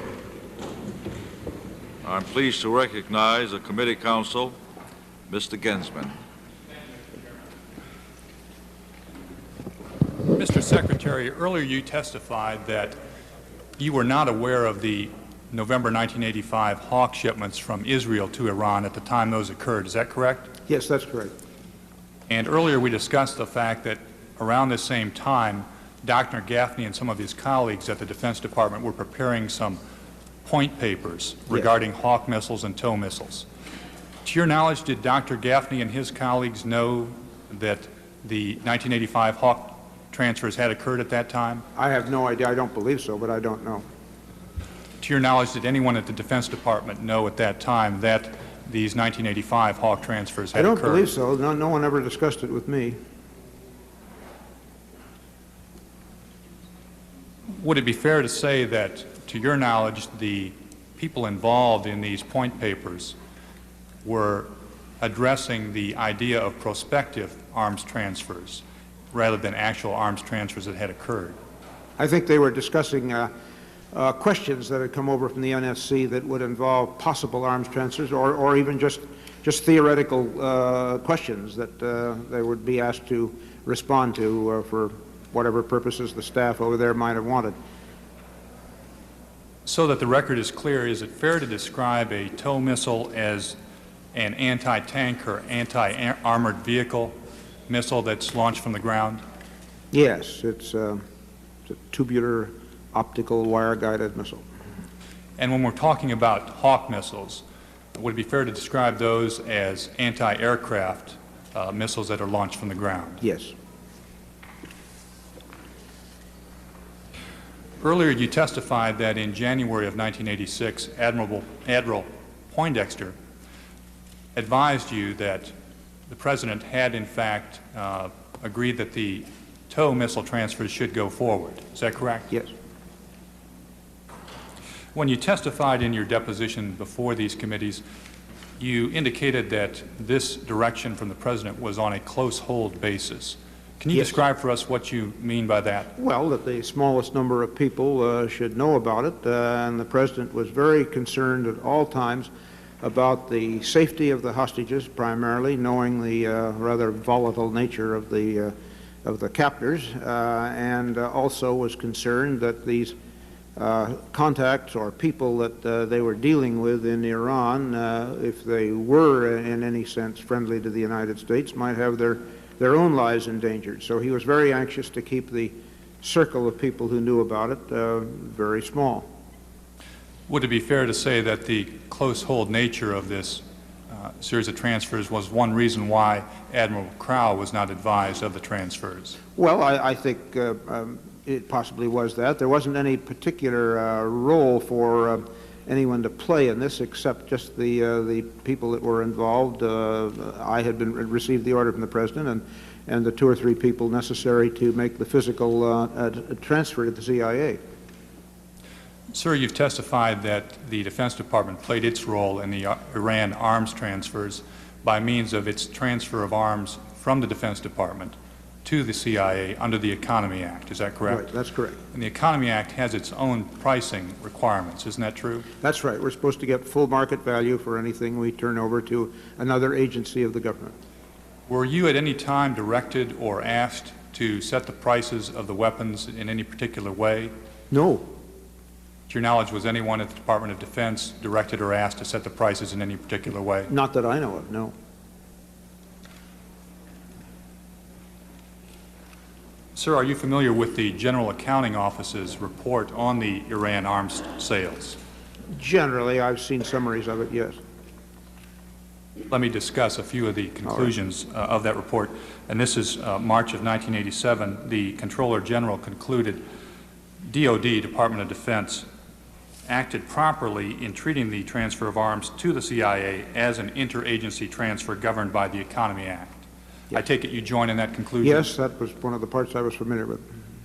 The GAO also concluded the pricing and congressional reporting requirements of the Arms Export Control Act, the legislation which normally governs DOD arms sales to foreign governments, do not apply to these transactions. Now, the transaction between the Department of Defense and CIA, that is correct, yes. Is that your understanding of the law? Yes, that's my understanding.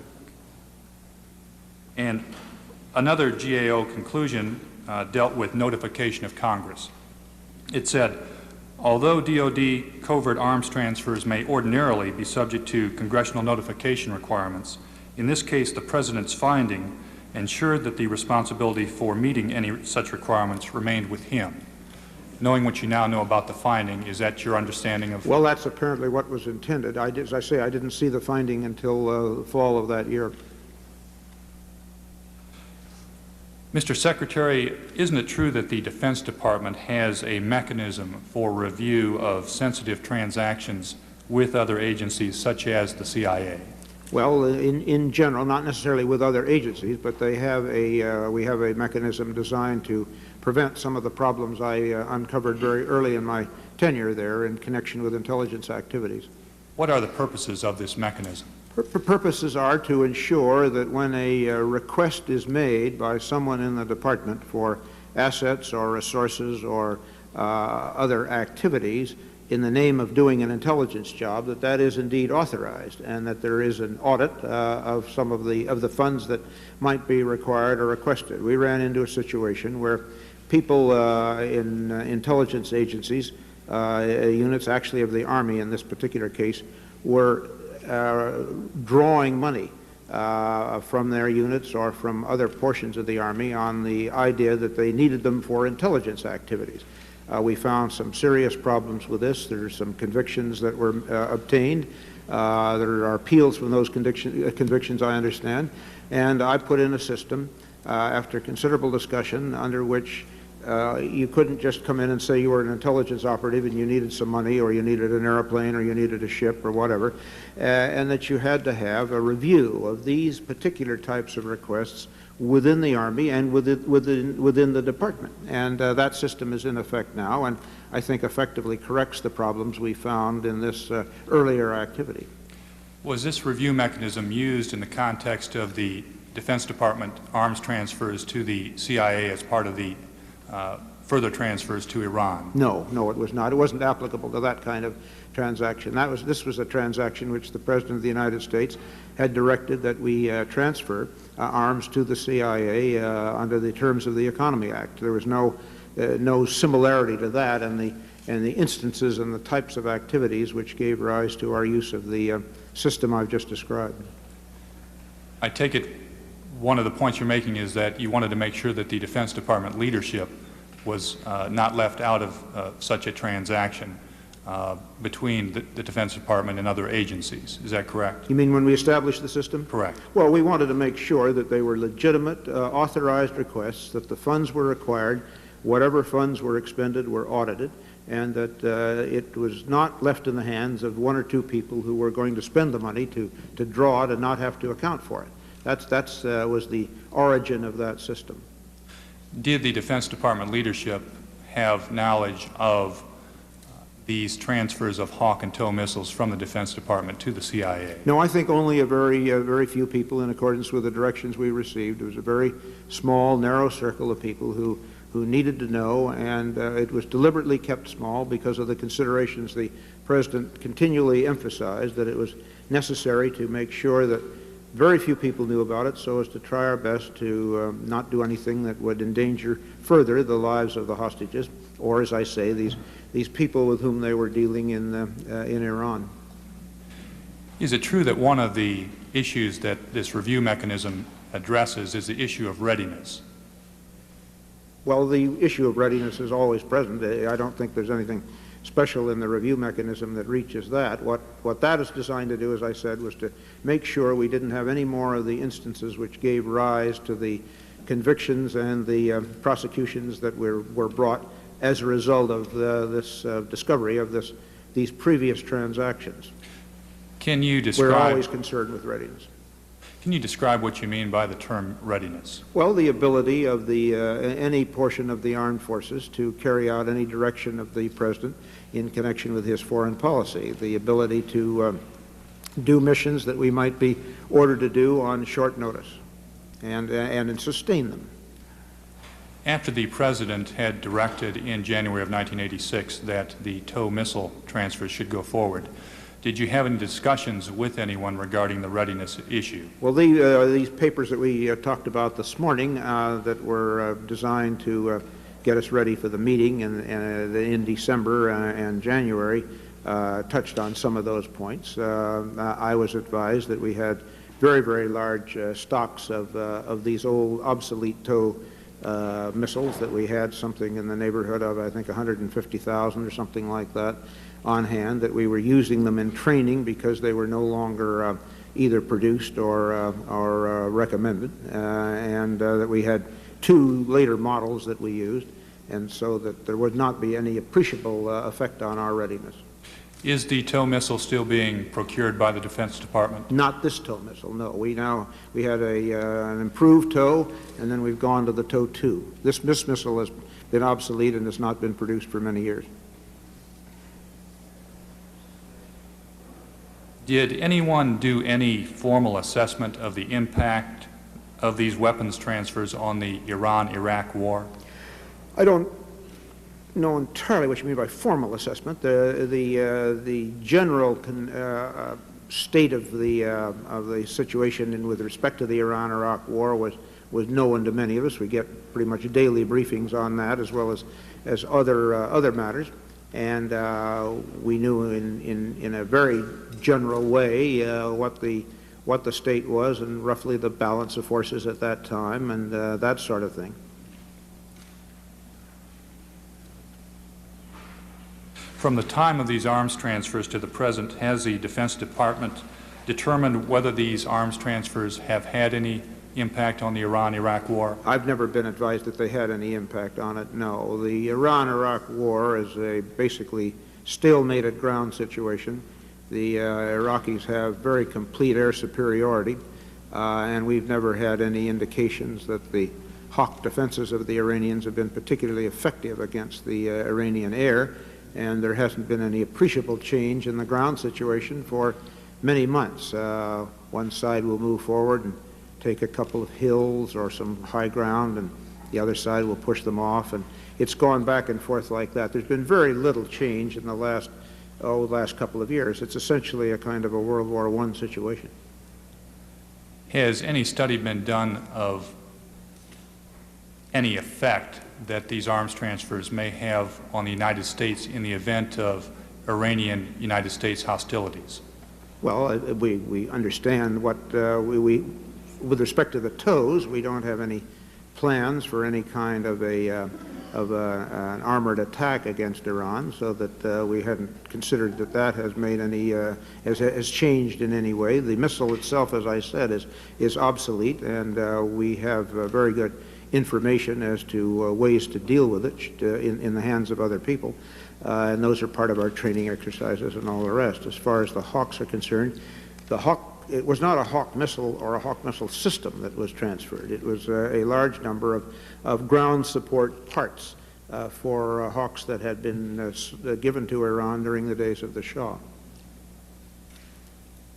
Regarding the transfer of 18 Hawk missiles in November of 1985 from Israel to Iran, is it your understanding that 17 of those missiles were in fact returned? I have heard since that time that there was something like that, but I don't have any information on it, and I had none at the time. And is it your testimony that the Hawk materiel provided by the Defense Department to the CIA for transfer to Iran was not Hawk missiles themselves, but actually Hawk parts? That's right, ground support parts, not parts of the Hawk itself, but parts of the ground support systems, trucks, communications, things like that. Thank you, Mr. Secretary. Mr. Chairman, I have no further questions.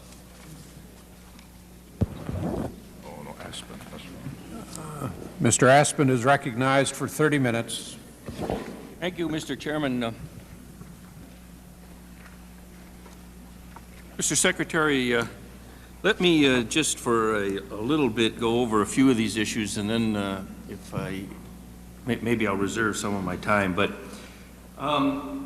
let me ask a little bit about the policy that was undertaken and your attitude towards that policy.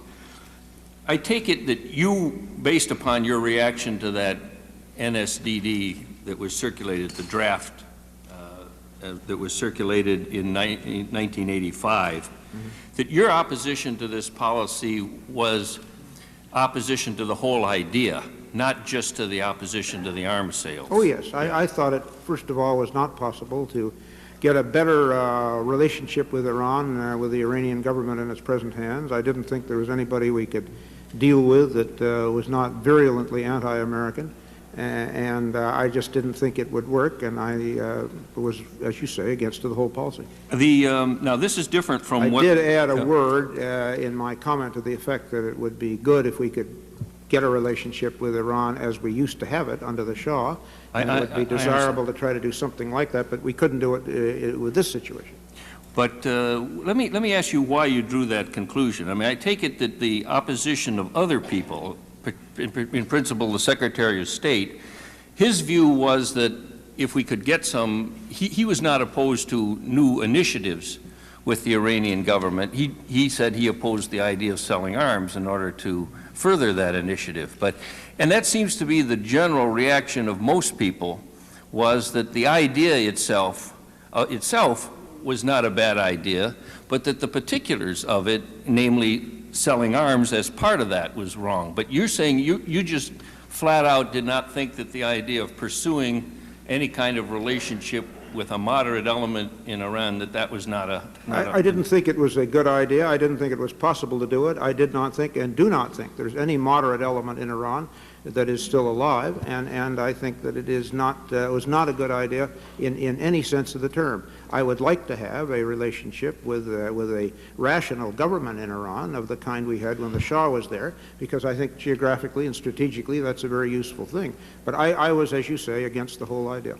Does that, you know, when the National Security Council, then Bud McFarlane, drafted the NSDD and circulated it, he had some intelligence from the CIA, particularly from Mr. Casey, that in fact there was some intelligence that would indicate that such an initiative was a good idea at that time. Did you just not believe that intelligence, or did you have some other intelligence? In other words, did DIA have a contrary, did the Defense Intelligence Agency have a contrary point of view at that time? Or my memory is that generally that they did, but I didn't see anything in the estimate that accompanied the draft NSDD that supported such a conclusion. There were no individuals named, and certainly everything that I had heard and known about Iran, particularly with respect to all of the statements, positions, their support of terrorism, all of that struck me as simply being contrary to that estimate. It was not an intelligence estimate with which I agreed.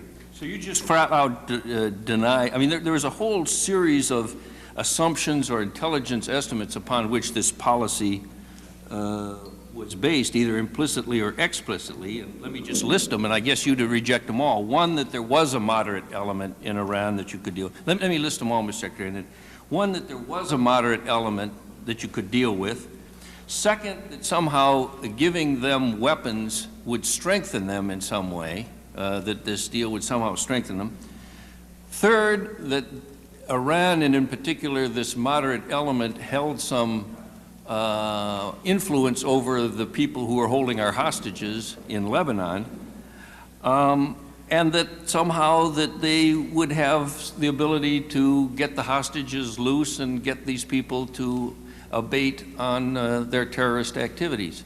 I take it you would just reject that whole litany. Yes, you, Mr. Espin, I may have misread you, but my understanding was that you said there were a whole series of estimates. There, to the best of my knowledge, there was only one. No, I meant the series is what I listed here. Yeah, it included all of these ideas. I disagreed with that estimate and all of its parts. Yes, but I don't think there was a whole series of them. No, I didn't mean to imply that. I meant that there was a series of either explicit or implicit assumptions behind this policy. Yeah. And I'm taking it that you just rejected that. It was just contrary to everything that I had heard, all of the other intelligence that I had seen, my own personal views, and the knowledge that I had of the way the various battles in the war had gone and what they said about us, their support of international terrorism. It just, none of it rang true as far as I was concerned. So it was essentially pretty much of a gut instinct reaction to it. Well, it was based on, as I say, a lot of other reports that I had that made that seem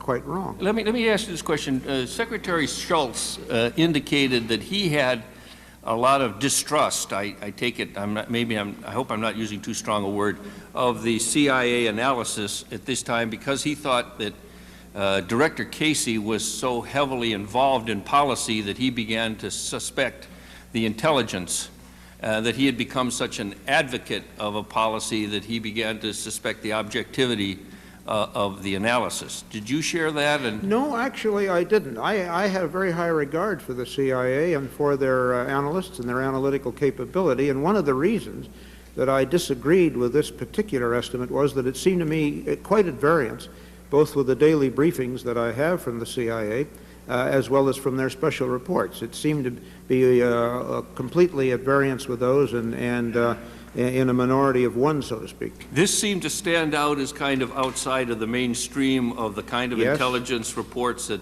they had been giving in other forms. It just didn't conform with what I had, the conclusions I had formed as a result of a large number of intelligence papers and analyses that I'd read, both from the DIA and the CIA. But I have admiration and respect for the quality of the work that I see from the CIA. I take it that the part of the problem with the blow-up that you had in that memo that you drafted in December of '86, this is the, you know, the memo where you discovered that contacts were still going on, and you, I guess you'd characterize that as strong memo to follow message that you that you sent to the NSC, copy to Secretary Schultz. Right. I take it that at bottom, the difference there was that the State Department was still proceeding on the assumption that it was a good idea to try and establish relations with moderates in Iran, whereas but not doing it with arms, whereas your view at that point was we ought to be stopping this whole initiative and the whole idea is crazy. Well, no, really, most of my wrath arose from the fact that I didn't know what was being suggested or what was being done. When you get fragmentary reports, garbled and somewhat obscure and ambiguous reports through intelligence channels of what is being suggested, you don't really know. But it seemed very clear that it was more of the same kind of thing that I had talked about. You were still concerned that they may still be talking about arms? Yes, and I didn't know, but I was concerned about that, particularly because I had given testimony to the Senate Intelligence Committee that the whole thing had been stopped, and I'm frankly very sensitive about telling a congressional committee anything that is not correct. But when you say the whole thing had been stopped, you meant not just the arms, but that the whole attempt to talk to moderates, yes, the entire matter stopped. had been closed off. That's the way I understood the President, and that's why I was very disturbed to gather that there was still some of this going on. Let me ask, Mr. Secretary, because policy, we carry the policy forward into the present time, a little bit about if you see any connection between what was going on in this time and what has subsequently happened in the Persian Gulf. Secretary Taft, in a very interesting deposition before the committee here, said that in October of 1986, he had a meeting that the Kuwaitis were in town, and the Kuwaiti foreign minister in October of '86 asked him in a meeting with Deputy Secretary Will Taft, asked him whether the U.S. was selling weapons to Iran. I don't know where he would have gotten that information unless it's their own sources of information, but he asked the Deputy Secretary. Deputy Secretary responded that he said no, that was not the case. Then, of course, within the month, namely about on November 3rd, became the first public revelations of the arms for hostages, things that were going on. And then, by the end of that month, was the Kuwaiti request to the Soviet Union on the chartering and the subsequent offer to the United States, and ended up with us reflagging and the Soviets chartering. And it seems like an interesting coincidence of events. Do you mind if I correct my understanding of the chronology of the events? Okay. I don't know anything about these previous discussions that you were talking about in October, but my understanding of the current situation is that the Kuwaiti government came to us first, came to us somewhere in January, asked if we would protect their own ships carrying oil out of the Gulf from attack, and my recommendation, and I believe the answer was that yes, we would. It was later that they asked the Soviets to do this. That's my understanding of the chronology. It's not important, the order is not important. I think the order is the other way around, Mr. Secretary, but in any case... Well, I'm just giving you my understanding of the other way the order was. Yeah. But the question that arises, of course, is whether the Kuwaiti effort to get the superpowers and the U.S. in particular and the Soviets involved in the effort, whether that was in some way connected to this event. I have no idea of any possible connection. Were you in any way aware that the Kuwaitis suspected that we were selling arms to Iran? No, I was not. Nobody in the Kuwaiti government. You did not meet, I take it, with the foreign minister. No, I believe I was at a NATO meeting in Europe at that time in October, but the The first that, to my knowledge, the first time that anybody knew of it in that area, aside from the people who were participating in it, was after these articles started appearing in some of these Mideast publications. The suggestion here, of course, is that if you have we've been asked by the Kuwaitis whether we're doing it. How they got the suspicion, I don't know, but then the United States says no, and then it comes out that in fact they were doing it, that causes an enormous unease among all of the Gulf states, in particular, of course, Kuwait here, as to whether the United States is playing straight with them and led. According to this, it seems to me that there's some connection between that and the request for the reflagging to show that we were, in fact, really being true to them. I mean, they wanted some kind of proof positive that there was, that we did, in fact, side with Iraq and Kuwait in the crunch. No, that certainly, I have no knowledge of anything like that. The Kuwaiti request was a straightforward request in January, and my understanding was that it came to us first, and it was only after some members of the Kuwaiti government objected to their coming to us that other members of the Kuwaiti government thought they should also approach the Soviets. But I don't know of any connection whatever between the two. There is no doubt that when the revelations of this came out, that many of our friends in the Middle East were very unhappy about it, Jordan particularly. I think Saudi Arabia was, although Saudi Arabia didn't say so publicly. But Jordan said so both publicly and privately, and it was quite understandable. And they were clearly unhappy and upset at what was going on. Jordan? Oh, yes. Yes.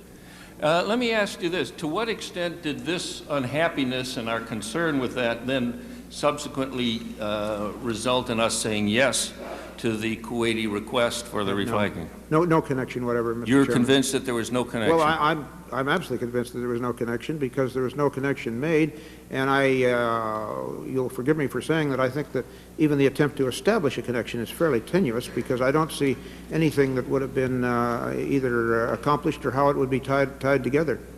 Well, I can certainly make the case that if we've already made them very uneasy by trying to sell arms to Iran, that we could at least make amends and show them that, in fact, the arms to Iran arms sales were an aberration by reflagging their tankers. I mean, I don't think that we made it very clear that it was a one-time aberration and that we were not going to do it anymore. We were not doing it anymore.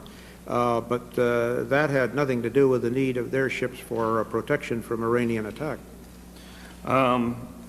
So one thing, of course, is that if we had adopted a policy of attempting to moderate or to deal with moderate elements in Iran, certainly reflagging the Kuwaiti tankers would have been a policy totally in the opposite direction and would have, in effect, really done in any effort to achieve a relationship with a moderate element in Iran, should one exist. If you assume there is any moderate element in Iran, it would be totally at variance with that policy, yes. I wondered why that was, why you were much more enthusiastic about the reflagging policy than Secretary Shultz was. Well, I don't know that that's a fair characterization. I've never heard that Secretary Shultz was in any way opposed to it or moderate about it. I thought he was very strongly for it, and in all my conversations with him, I have obtained the impression that he very strongly supports it. So there's being for it and being for it. He was not for it like you were, sir. Well, I have no reason to suppose that that is correct. Every time I talked with him, I never encountered anything except support for the idea. All right, let me move on to another area. The question has been asked by, I can't remember which of the preceding councils, about maybe both, about the information that Admiral Crow had about this issue. Yes. And I take it from all of the testimony that he heard of it himself via another channel. I mean, it was you did not inform him, or no? I think it was his executive assistant advised him of it. That's my memory of what he reported to me. And then he came to you. Yes. And asked you about it and asked what was going on. And this was, I take it, you said sometime in the spring of '86. I didn't say, but I was given a date, and I just don't know. But it was sometime. I would just say probably sometime in the middle of the year. I'm not quite sure what date. And let me ask this question: Why was the Admiral Crowe or the chairman of the Joint Chiefs not brought into the issue by the administration when they actually made the very formal decision in January of '86 to proceed? Well, having, as I said before, having been given the basic instruction to limit it only to the bare minimum of people who needed to know to carry out the President's orders, I carried out that request, and it was perfectly possible to do this without involving the Joint Chiefs and without involving really anyone else except the people with direct physical custody over the weapons concerned. Did anybody suggest, either you or somebody else, that maybe we ought to get the military assessment here of this? Well, we had discussions of what would be the effect in the war. President was concerned with that, but the informal assessments, the idea that this was a very tiny fraction of what Iran was getting. You have to bear in mind, Mr. Chairman, to keep this in perspective, and that is that Iran has bought about $10 billion worth of armaments over the past few years all over the world. This was a sale of approximately $10 or $11 million. Just on that size, it was clear that it wasn't going to make any major difference in the balance between the parties. So this was a judgment essentially made by the people involved on their own without asking for a formal assessment, just a judgment.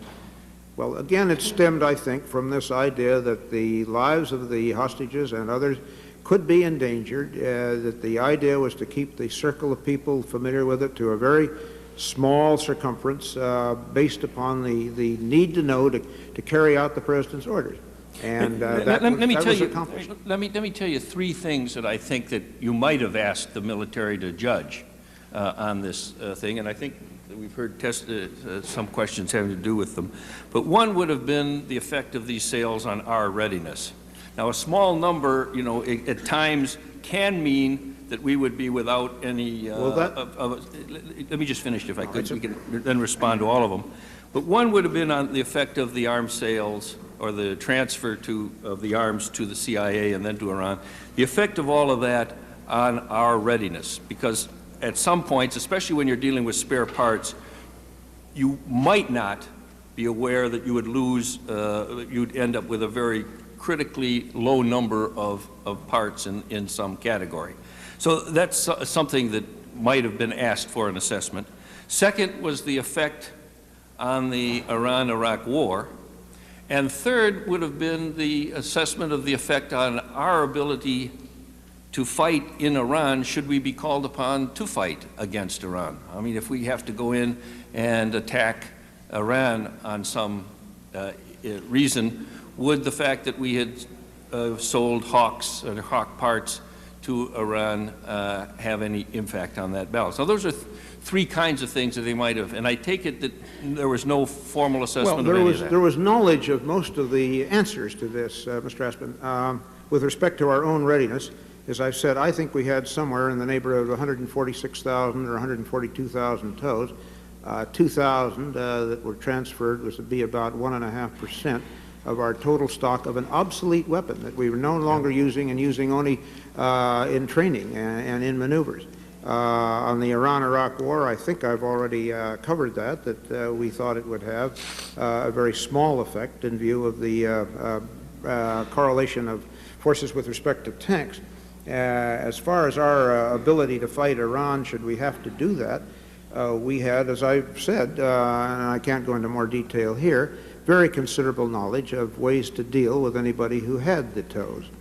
So it was not, and the Hawks, I'm worried, of course, and the Hawks is the more critical area if you're talking about that. But there was no formal assessment. I mean, this was a judgment done essentially by the people making this decision. I did not call the net assessment division of the Department of Defense and ask for a formal net assessment. No, that involves... Or even called Admiral Crowe and asked for his informal judgment. Call Admiral Crowe, but again, those are all actions which involve widening the circle very substantially, and that would have been against the basic instructions that we had for the reasons that I've mentioned. The President's great concern with not doing anything that would endanger the lives of the hostages or those people who were felt to be useful contacts. So if we now have to strike Iran as a retaliation against something if they attack us in the convoys and our escorting of the reflagged Kuwaiti ships, if they attack us and we now have to retaliate against Iran, there was no formal assessment of that as to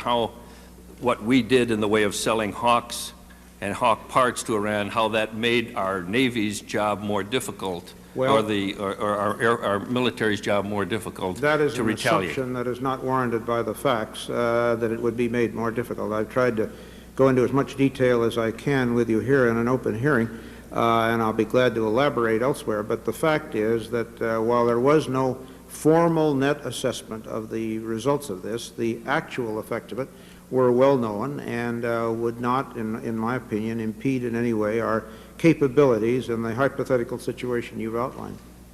Let me ask this. It does seem to be a rather strange thing, because this administration, which I think in very many ways is known to be pro-defense and in a lot of ways seems to be very reluctant to bring the military into the decision-making process. I noticed the exclusion of the JCS from the Reykjavik arms control proposal process to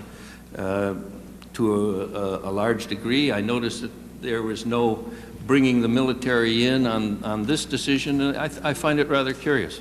Well, I don't agree that it's anything like a trend, nor do I really agree with your two examples. The fact that the Joint Chiefs were not physically present at Iceland, nor was I, does not mean that our views were not before the President.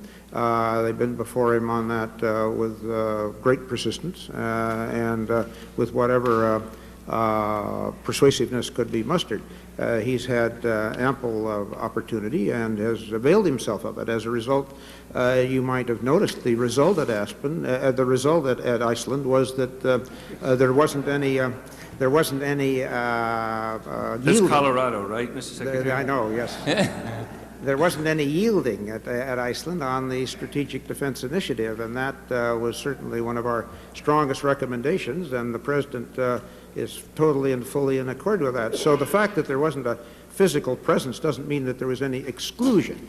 And there certainly wasn't any exclusion in the other instance that you mentioned. There was an awful lot of discussion at Reykjavik that was on the ground. Well, we won't get into that, Mr. Secretary, but all right. I just noted a rather ironic situation with in the way this administration operates. Well, let me that just is perhaps my we will note your dissent. We'll note your some dissent. deficiency of mine that I don't see either the irony or the nor am I in agreement with. We will note. Let the record know that the Secretary dissents.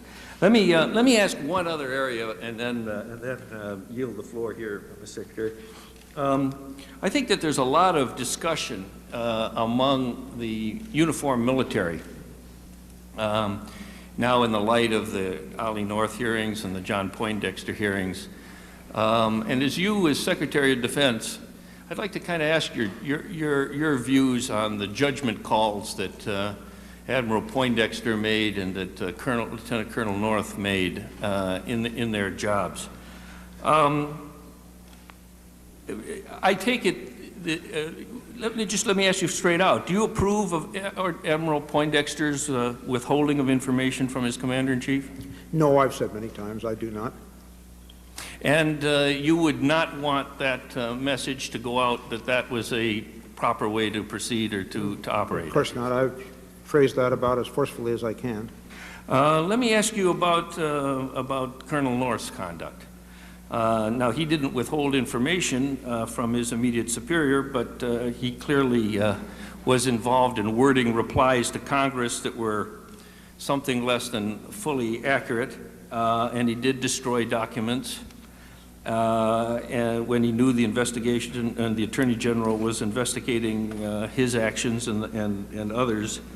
What do you think of the applicability of the Academy Honor Code, that I will not lie, cheat, or steal, nor tolerate those who do. Is that applicable in a situation such as these uniformed men found themselves in? Yes, I think it's generally always applicable, but Mr. Espin, you must bear in mind that I've not had an opportunity to watch these hearings to any great extent at all, and you have, and I think you're much better able to judge the credibility of all of the witnesses there. But certainly in the general form in which you phrased it, yes, I believe all of the virtues and all of the principles that are stated in the Academy oaths are applicable at all times, and not just to Academy people. They're applicable to all of us, I think. I take it that there's a fair number of people in the uniformed services, I don't know whether it's a majority or a substantial minority or what, who think that Colonel North is a hero.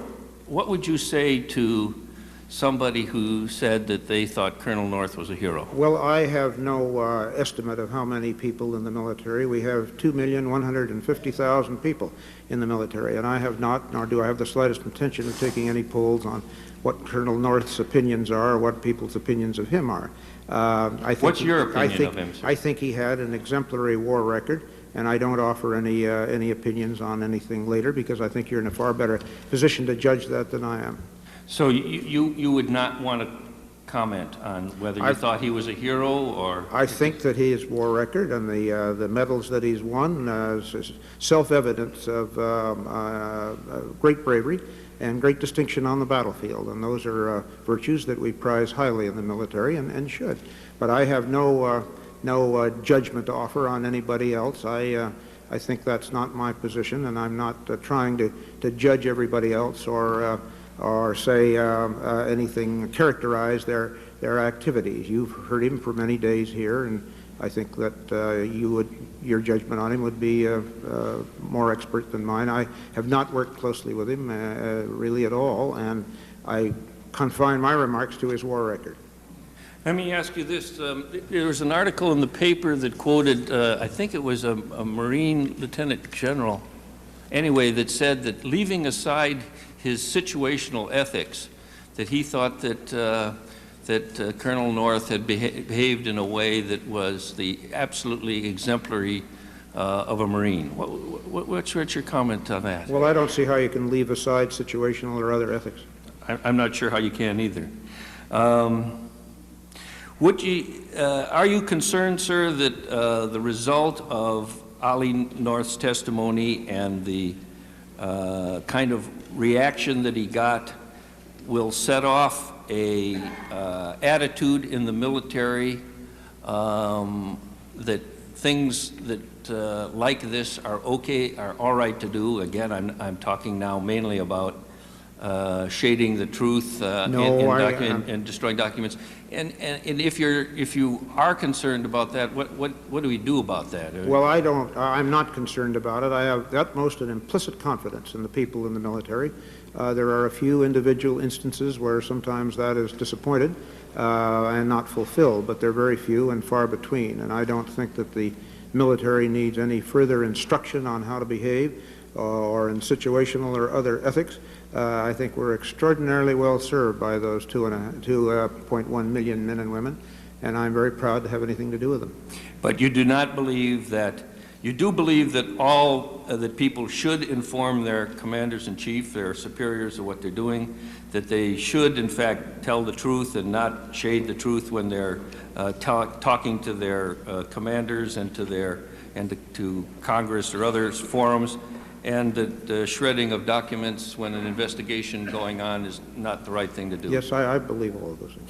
I have no more questions for the moment, Mr. Chairman. Chair recognizes Mr. Broomfield for 30 minutes.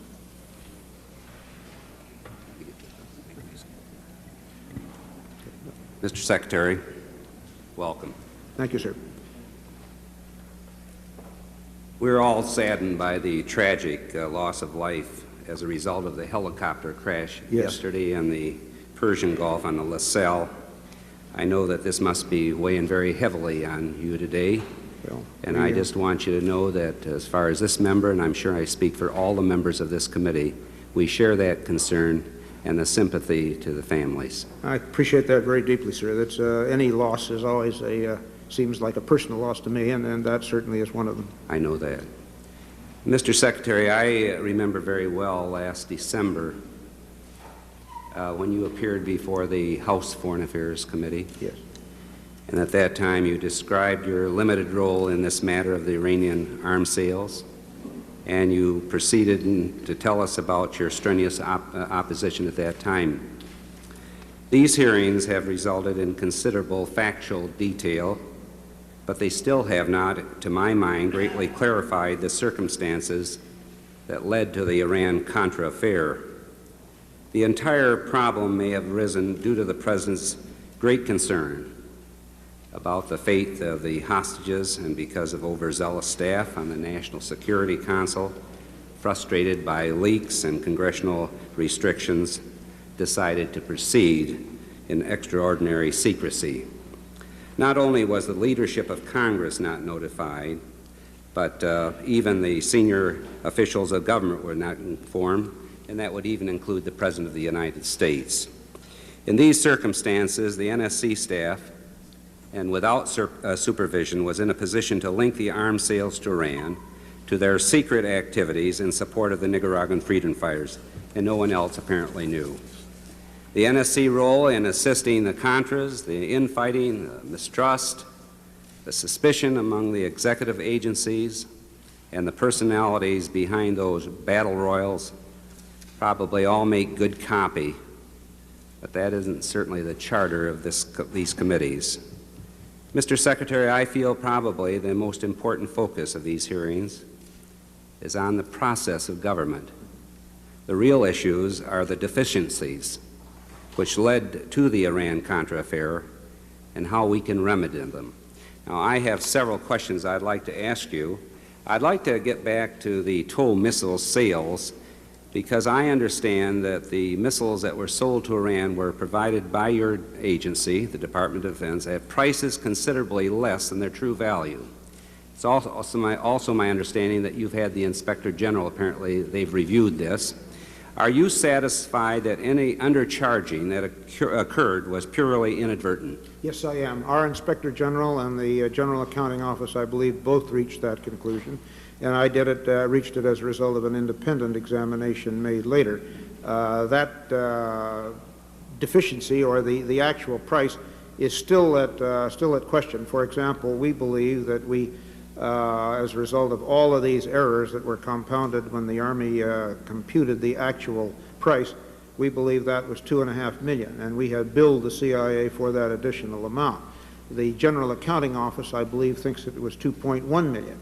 And the CIA is quite understandably relying on that, and we are in the middle of a dispute to try to get the full amount that we're entitled to back. But the wrong model number was used, and there was an improper computation of the packing and the handling charges, and it was a series of unfortunate but totally innocent errors.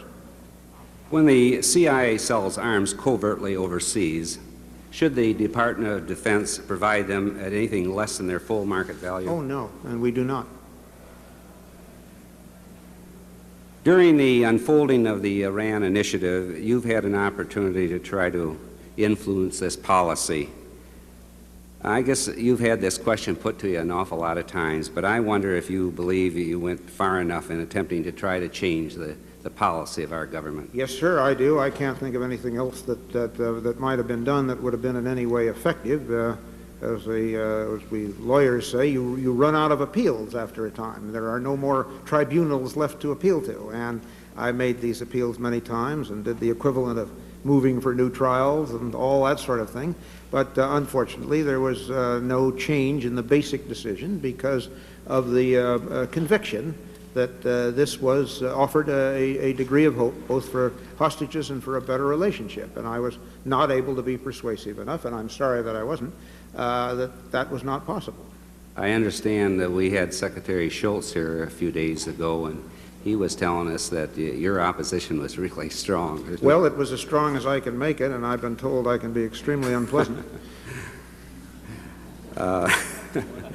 The Iran initiative, right from the beginning, in my judgment, was certainly a flawed policy, but as you indicated earlier this morning, it just kept going. My question is, what do you feel were the driving forces behind the Iran program, which continued despite your opposition and the reservation of other senior officials? Well, I think the continued reporting to the President, outside the hearing of anybody else, that there was a real chance of getting the hostages, that next week there were going to be 2, and the week after that there were going to be 4, and if there weren't 2 or 4, something had gone wrong, but it would be corrected the following week, and that these were really people who were in positions of authority in Iran, and they were very favorable and friendly in these meetings that I think should never have taken place, and so on and so forth. And I think when this is continually reported as fact, as it apparently was, that the cumulative effect of that is to be persuasive. And I don't know, because I wasn't there, but I suspect that this is probably what was at least a part of the element. Bill Casey was a major force. And do you believe that Casey's motivation was primarily in the recovery of William Buckley, the CIA mission chief in Lebanon, who, by the way, as everybody knows, was brutally murdered? Yes, he was. I think that was certainly part of it. Bill felt naturally very keenly about any of his people, as I think we all do.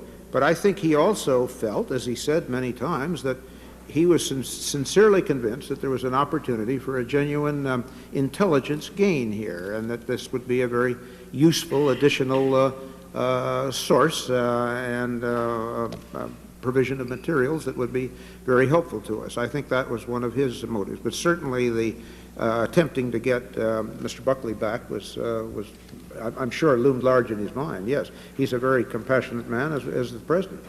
And according to the President's interests, of course, were primarily in the hostage area. In other words, getting them out. Well, certainly that was part of the motive. There wasn't the slightest question, but I never heard the President discuss it, at which he didn't mention also this other longer-range strategic concept that we should have, with which everybody agreed, a better relationship with a country as important as Iran. And the differences came in the feelings that I had expressed many times, that that was simply not possible with this present bunch of people who are in charge of Iran.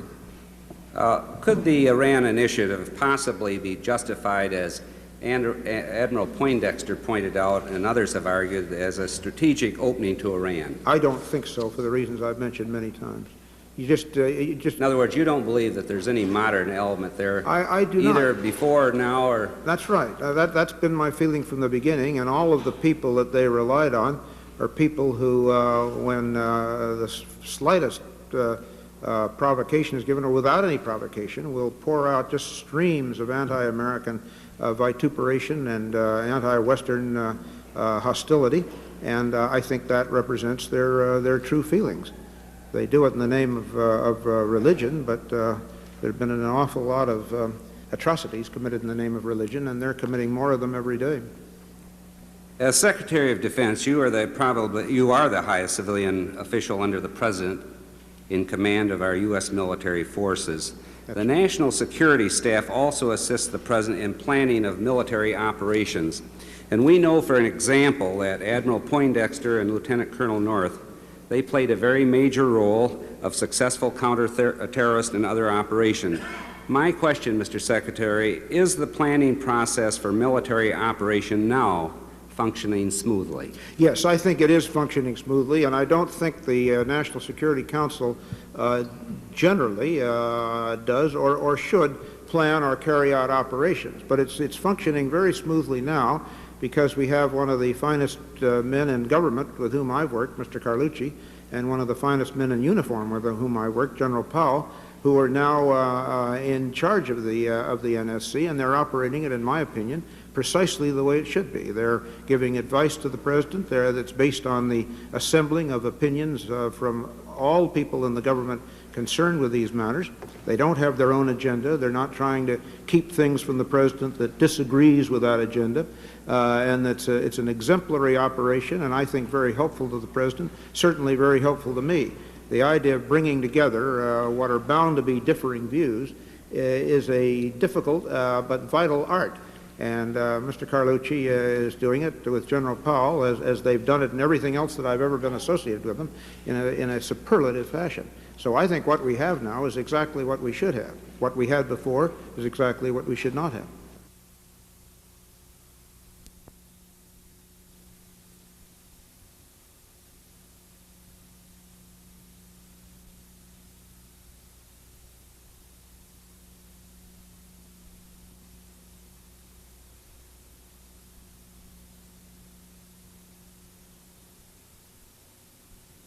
I couldn't agree with you more. I think Frank Carlucci is a tremendous person and a real asset to the administration. What, in your view, are the proper roles of the Secretary of Defense and the National Security Advisor in the planning of military operations?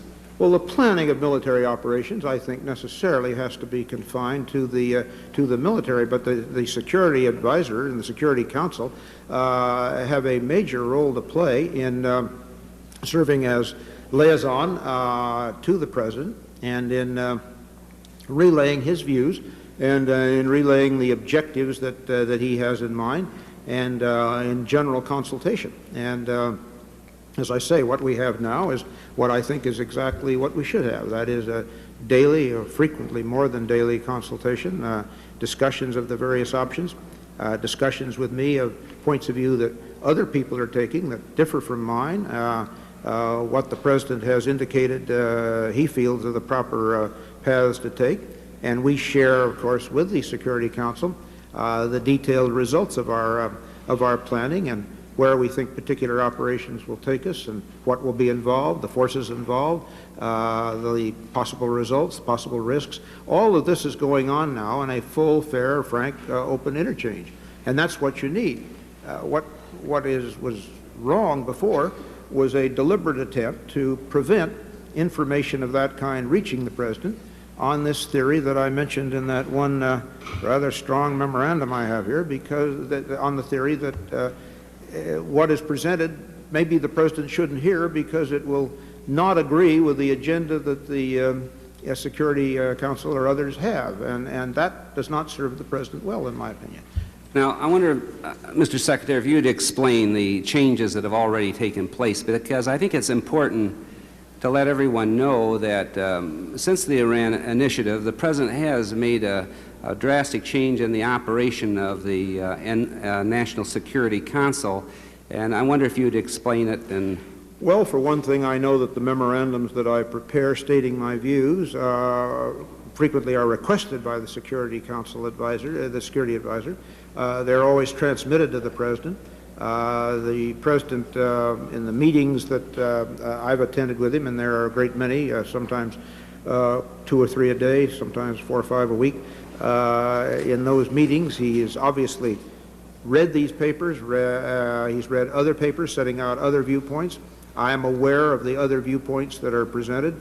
It's not run like some sort of a procedure to try to let somebody win an argument. It's designed to present all the facts to the President. There's a much greater feeling of openness. We know when meetings are going to be held. We know when meetings have been held. We know what took place at the meetings. It is a sea change, a total 100% change. for years it's been the National Security Council's practice for various agencies to detail assign senior staff to the NSC. The Department of Defense has always had a number of detailees at the National Security Council.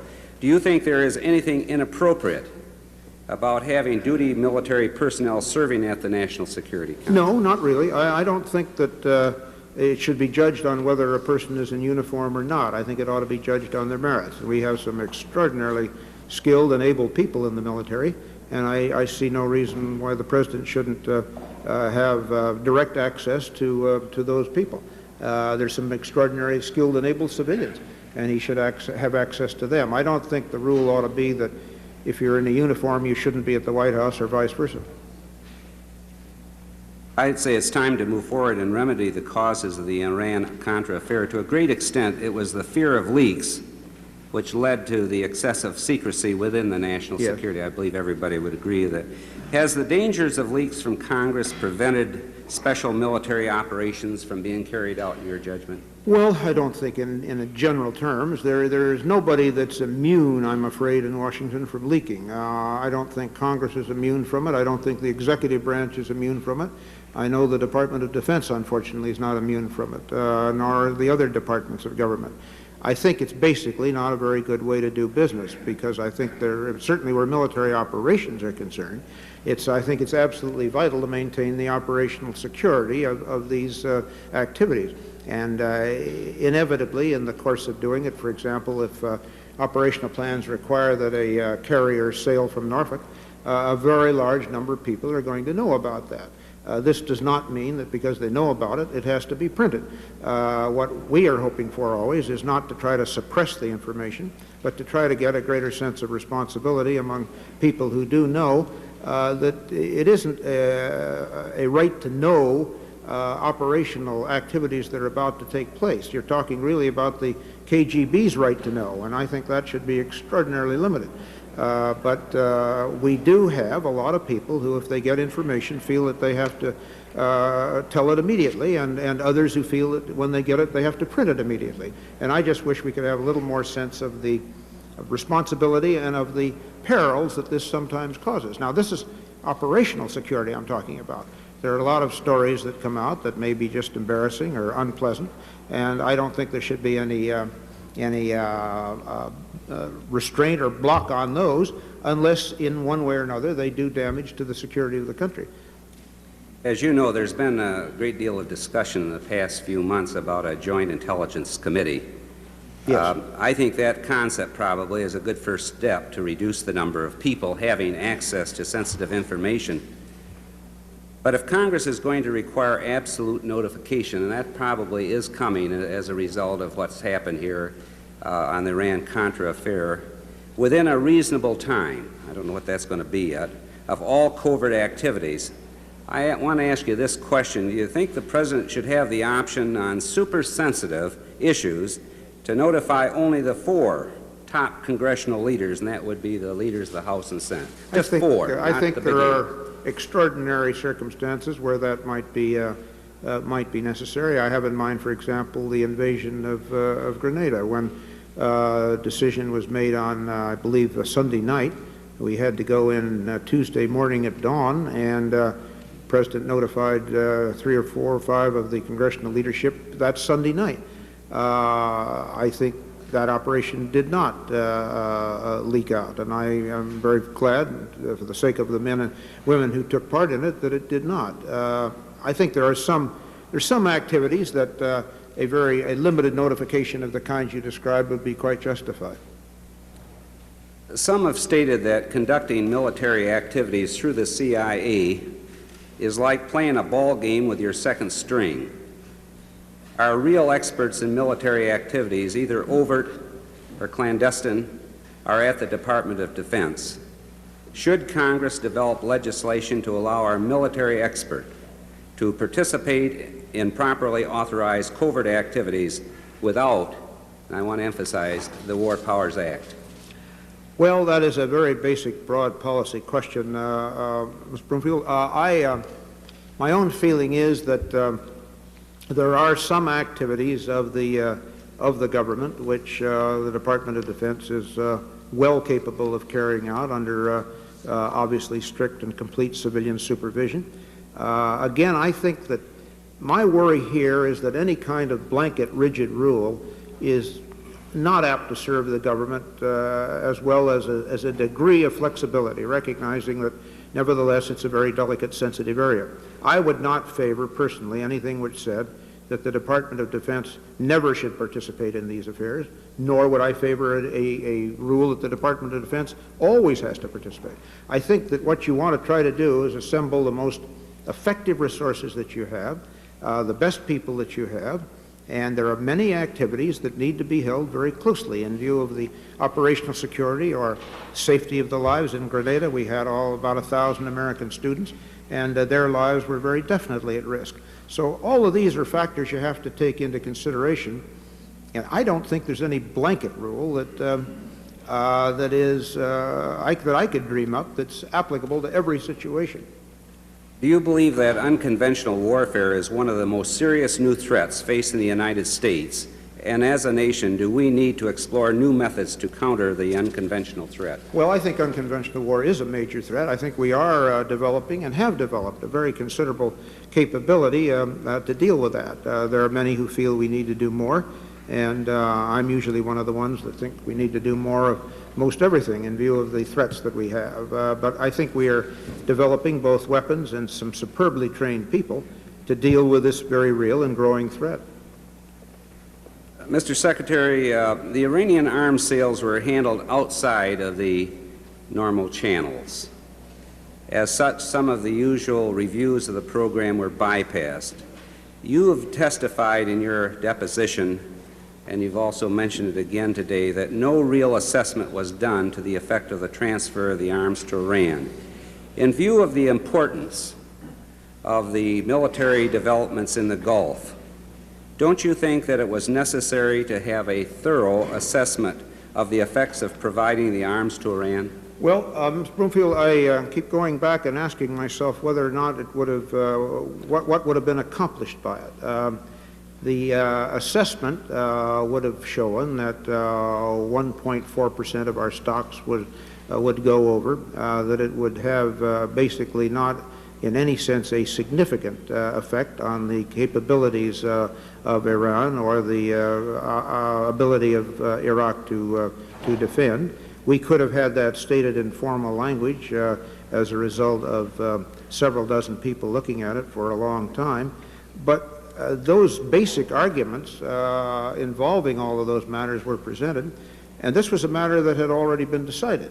So you talk about the full review procedures and the normal review procedures and bringing all the people in, and that's applicable to a situation in which a matter is being prepared for decision. This matter had been decided, and so I don't think that there would have been any purpose served except widening very appreciably the circle of people familiar with it, which would have contravened the President's great worry about endangering the lives of the hostages. Mr. Secretary, you probably better than any other civilian understand the U.S. defense and security responsibilities throughout the world. What are the strategic implications to the United States national defense of having two Soviet client states, Cuba and Nicaragua, in the Western Hemisphere? Oh, I think they're very, very dangerous, and it's very bad and a very adverse effect on our ability to defend the United States. I've said that repeatedly. How can we maintain a bipartisan consensus to do what is necessary to prevent the establishment of another Marxist state in Latin America? Well, I guess we just have to do more and better of what we've been trying to do. I mentioned this morning that the people from whom I tried to obtain money to help the democratic resistance in Nicaragua was the Congress of the United States, and I spent a lot of time on that, and I'm sure I've called a lot of you gentlemen in both houses, and I think the $100 million that was voted was vitally needed, has been enormously helpful. I obviously hope that more will be voted in the future, because what you have is a state in Nicaragua that has a stronger military than all of its neighbors put together. It's a military strength that's provided exclusively by the Soviet Union, with a little help from Cuba and Bulgaria and Libya and people like that. And it is becoming, and well on the way to becoming, a base, a second base. One Cuba is bad enough, in my opinion. Another Cuba on the mainland is very bad. So I've never had the slightest doubt about the absolute necessity of supporting the people fighting for their own freedom and for the promises that were made to them at the time of the Somoza Revolution, the Sandinista Revolution against the Somozas. And I think that policy is as valid today as it ever was. That's one of the reasons I was so horrified to find this so-called, or to be told that this so-called diversion had taken place, because the importance of not having another Cuba right in our own backyard, with all the intelligence gathering capabilities, with all the ability to interfere with our reinforcement convoys, with our trade routes, all of these things greatly complicate the task that that I'm supposed to perform at the moment, and greatly complicate the future security of the United States. So I am a very strong advocate of congressional support in the regular, normal fashion for military assistance or any other kind of assistance to these freedom fighters. And you asked what more we could do, and I wished I could give you an answer. We've made countless speeches on the subject. Maybe that's the trouble. But one way or another, we have not, I think, been able to convey the seriousness of this situation and the real risks that it runs to the United States. Not of Nicaragua invading the United States or anything like that, but of the presence of a Soviet base in our own backyard. And we have one now. That's what Cuba is. It's a big armed Soviet base. And they gather intelligence and they can interfere with our convoys, and it would divert a great deal of our military assets if we ever had to get in a war in Europe to deal with it. And another one would simply double that problem, and perhaps more than double it. I think probably one of the things that benefits from these hearings is the result, I think, of more Americans understanding what the problem has been right along. Not that they would condone what action was taken by the administration. I think most people would say it was not only a flawed policy, but it was terrible what happened. Well, I don't disagree with that for a moment, but what I worry about is that some way that aberration, that one-time error, will somehow be translated into some kind of additional opposition to the people fighting for their own freedom in Nicaragua. Well, I think the most important thing is if the administration will take action like they have in the National Security Council and make the necessary changes that are required, and you're obviously doing that. I just want to close by saying that I thank you very, very much for being here today.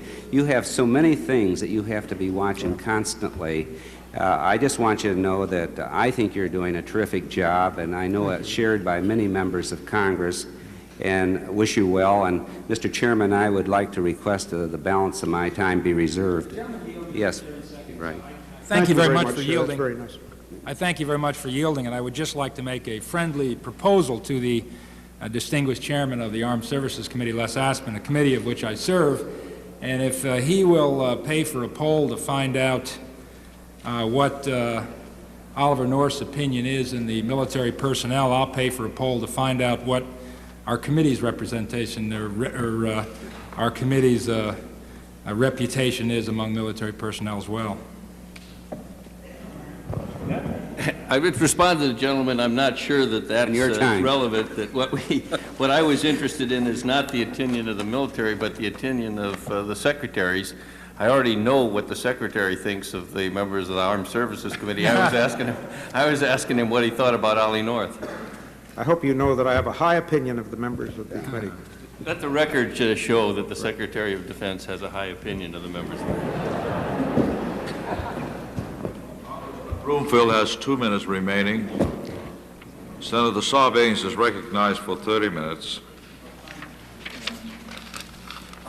Mr. Secretary, on the 19th of June in 1985, when you reviewed that National Security Decision Directive, you wrote, and I quote, "This is almost too absurd to comment on." And yet, 6 months later, it became the policy of our country, essentially, in terms of the proposition contained therein. And you've been asked this, but I want to pursue it a little more. What kept this moving? What was the driving force? Now, let me just... you went to the December 7th meeting, where you argued very forcefully against it, and came back, and as I had a graphic description that this had ended.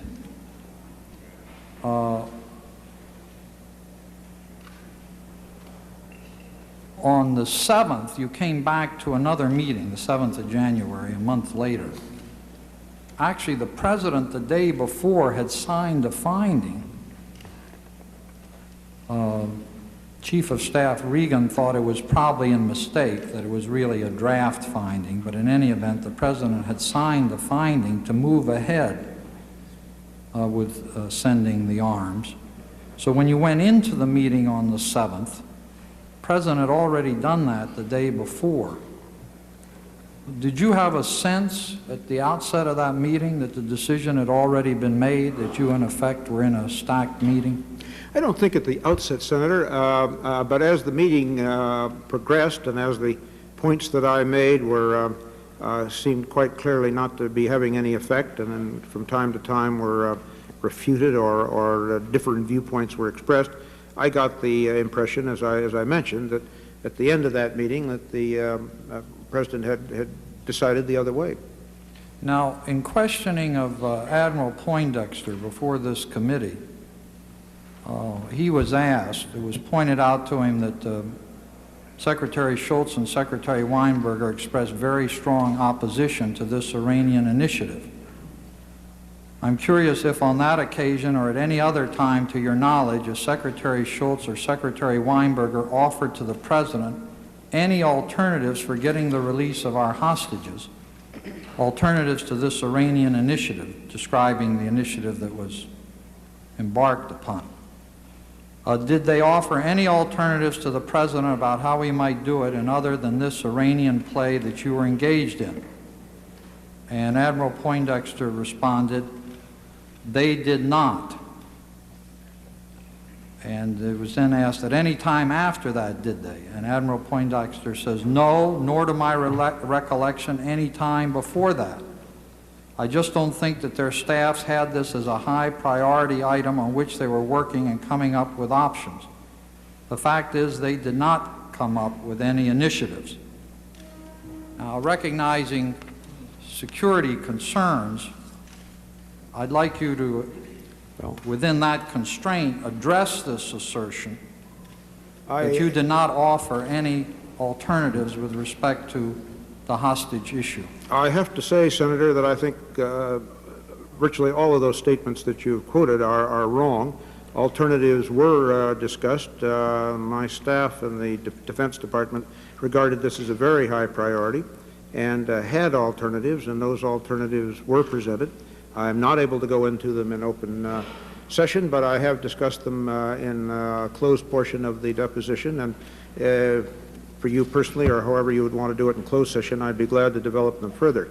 But that is simply not correct, that there were no other alternatives. No, well, I'm familiar with the substance of that testimony, but I thought it was important in the public record, at least, to give you the opportunity to respond to the testimony of Admiral Poindexter that you did not offer any alternatives to the President with respect to obtaining the release of the hostages. I appreciate that opportunity, and I have availed myself of it. Now, as this thing was being driven, did you hear the argument made that the safety of the hostages was at stake if we did not continue the initiative and to continue to send arms? In other words, that the situation had reached the point, not that the sending of arms would get the hostages out, the so-called arms for hostage exchange, but the failure to send arms would endanger the hostages, so that just in order to sort of preserve them in the state in which they were, arms had to be sent. That we, in effect, had become hostage to the hostages.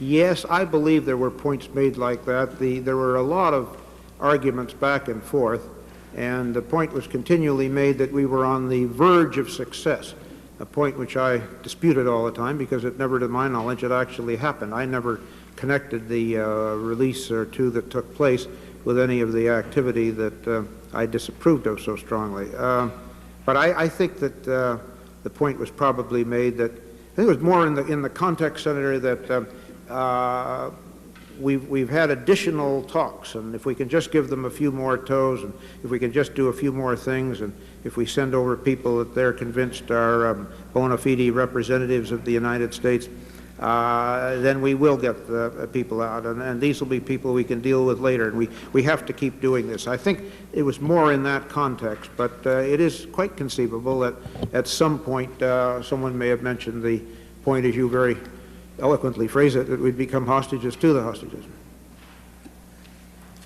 Now, you did not know about the diversion, I take it, until November of 1986. Yes, it was at that meeting that the President was told, as I 24th, 25th, and I was, he had been told either a few hours before that meeting, which was sometime in the morning, or the day before, and he was still extremely angry about it, and that's the first time I had heard about it.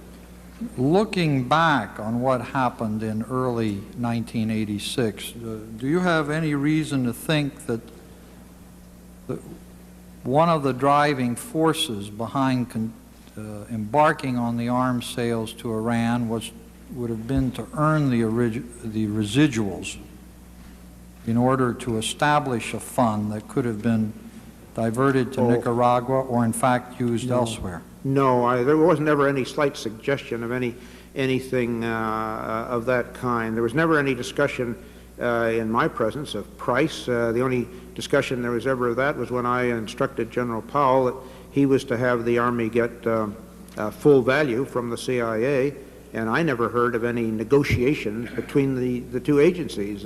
We stated the price, as I've said. Unfortunately, apparently it was computed wrongly, but we stated the price. The CIA paid the bills, and the weapons were delivered to them. But there was never any slight suggestion that there was any fiddling with the price or any adjustment to the price or anything of that kind, and certainly no slight suggestion of the Contras being in any way involved in it.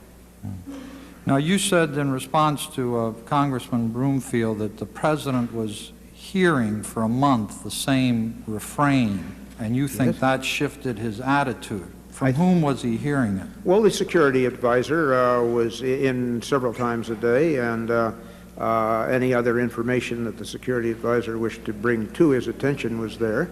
We had meetings time to time, sometimes once a week on other subjects, not regularly scheduled meetings, but I can only surmise that that's what happened. But one way or another, between the December meeting and the January meeting, the President seemed to have come to a different conclusion in January than he had in December, when I felt the matter was finished. Mr. Secretary, you're one of the four statutory members of the National Security Council: the President, the Vice President, yourself, and the Secretary of State. Right. And of course, you head one of the two major departments concerned with national security affairs. I can't help but be struck with the sort of question of simply what was going on here in terms of the operation of the policy-making process in our government. Let me just give you a few, in a sense, minor instances, but as you go through the litany, it causes concern.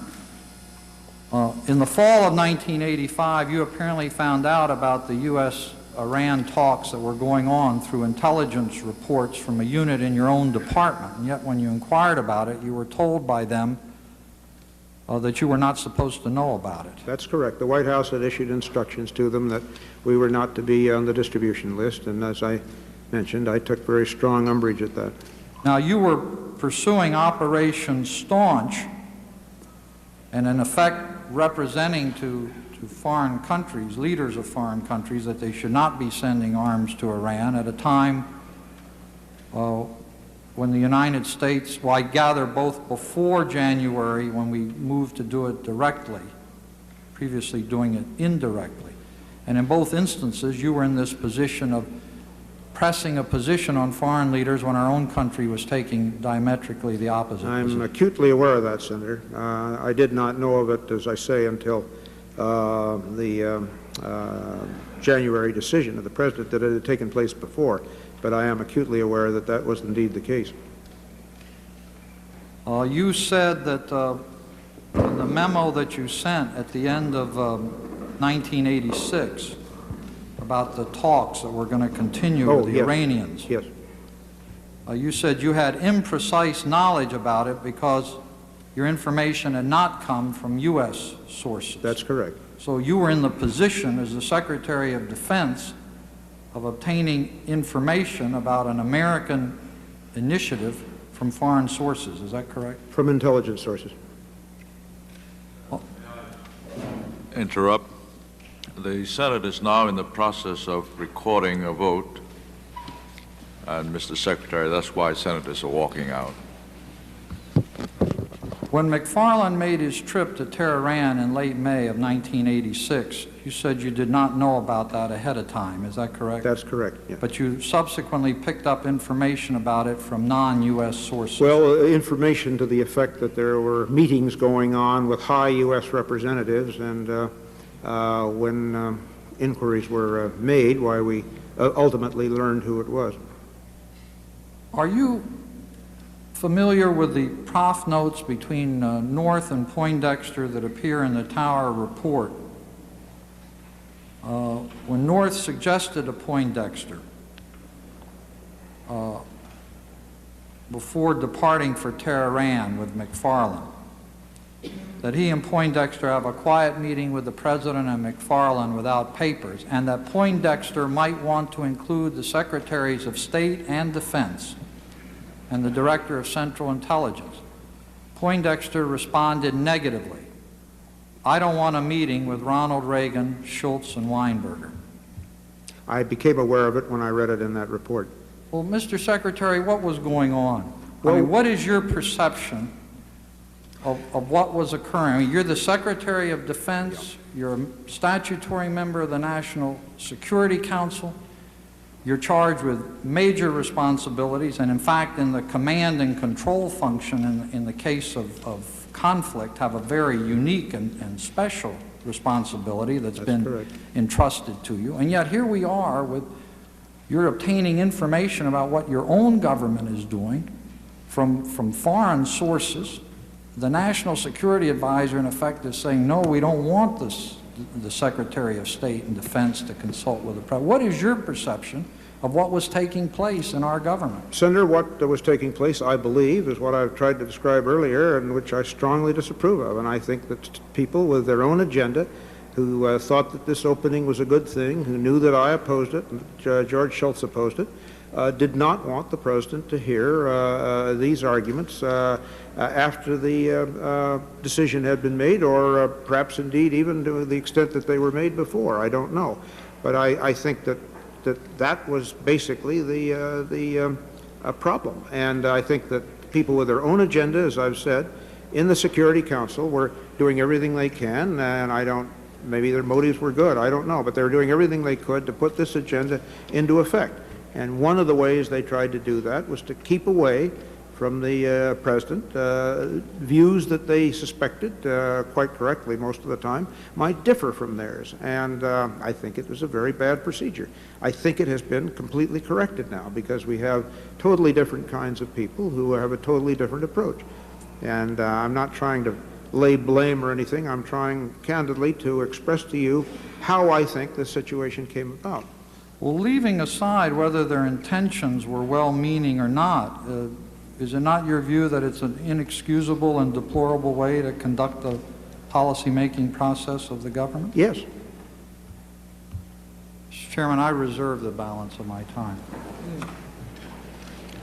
The hearing will stand in recess for 10 minutes.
The hearing will please come to order.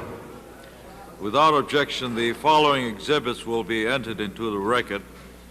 EM 1, 2 and including 79, DTR 1, 2 and including 65, CWW 1, 2 and including 57, with the exception of CWW 40, which is presently still to be declassified, and when that is declassified, it will be made part of the record. The chair is pleased to recognize Senator McClure. Thank you, Mr. Chairman. There's another one of these sheets.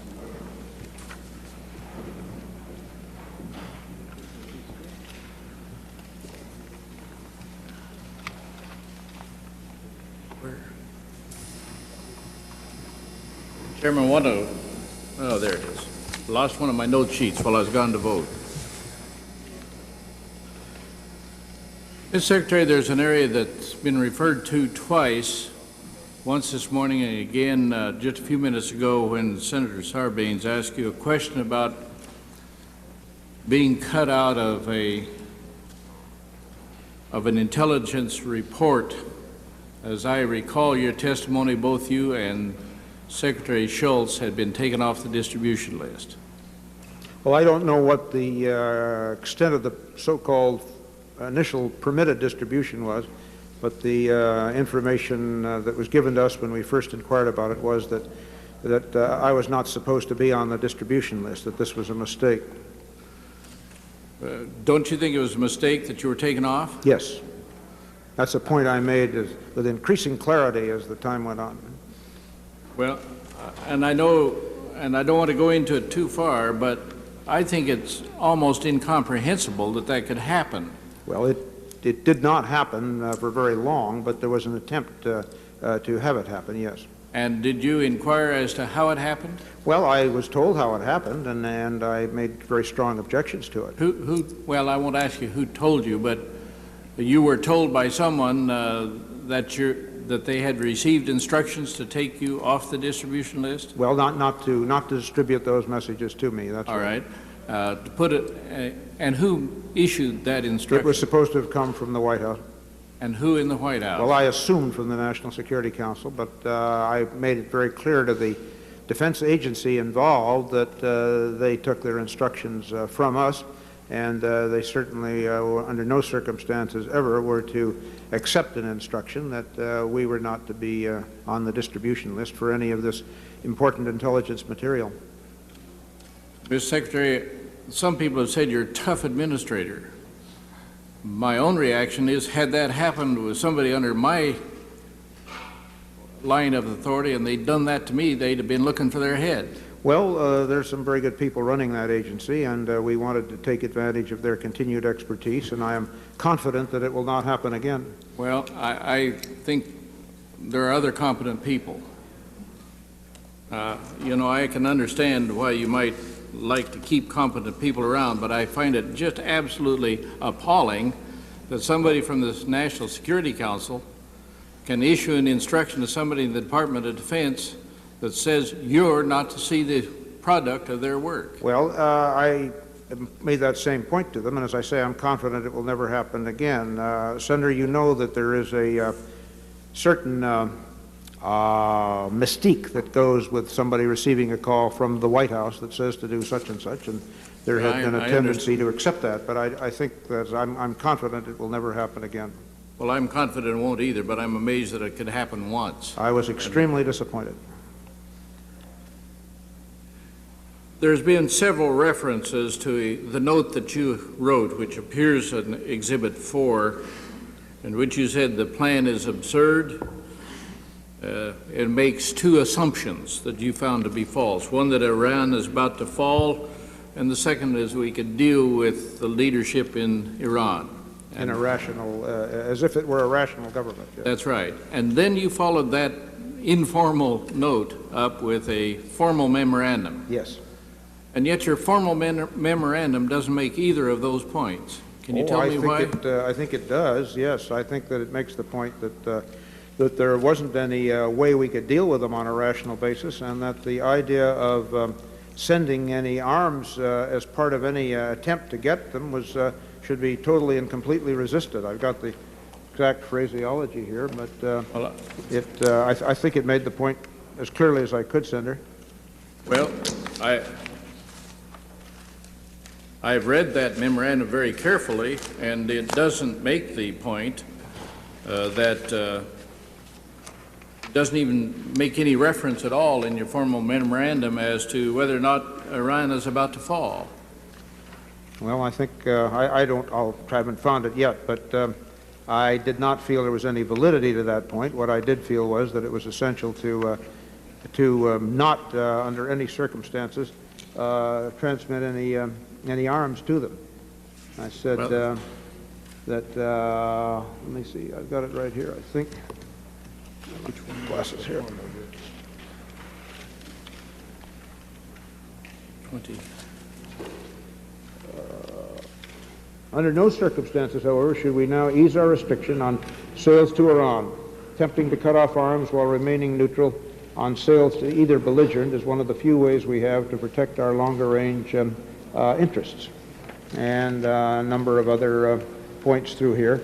But basically, I tried to set out in the memorandum my comments on it, all of the reasons why I thought that the proposal wouldn't work.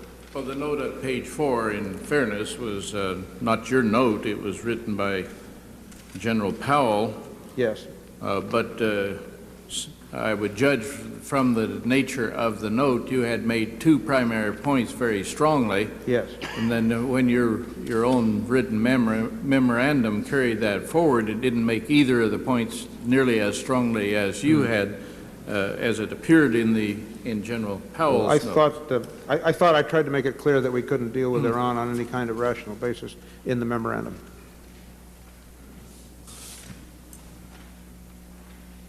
There are several references to pricing, but I think Senator Sarbanes brought out the fact that there was absolutely no connection between the questions of pricing and the desire to generate a net profit. That is absolutely correct. There was not. Was there any conversation that you recall or any meetings in which you attended in which there was conversation with respect to the replenishment to Israel?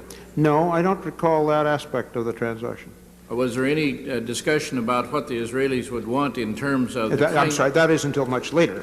Much later. I interrupted you. I'm sorry. That's all right.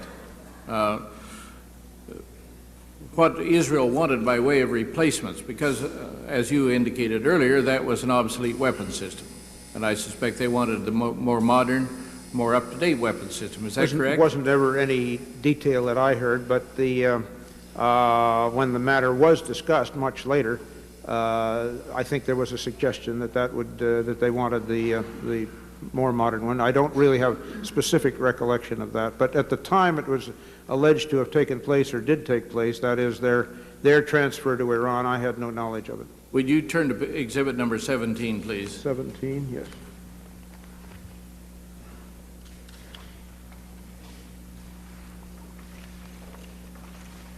Yes.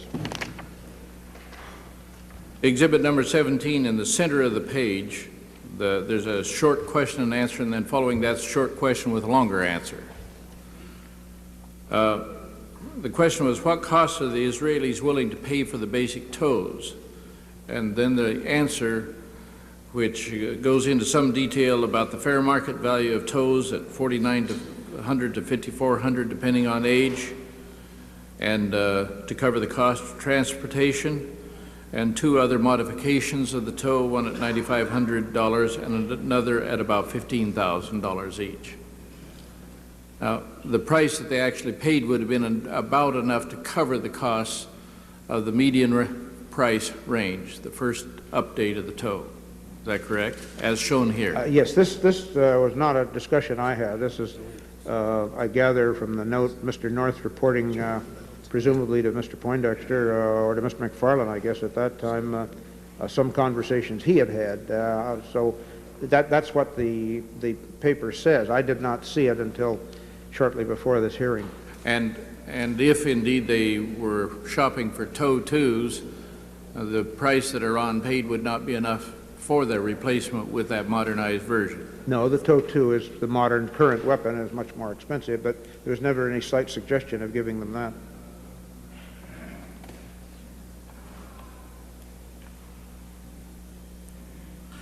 Several references have been made to the question of the report with respect to the deteriorating position in the war with Iraq. And I think in earlier testimony with Mr. Regan, there was reference made to a meeting in which the President made the remark that Iran was losing the war, or was about to lose the war. I've forgotten the exact quotation of the President in that meeting.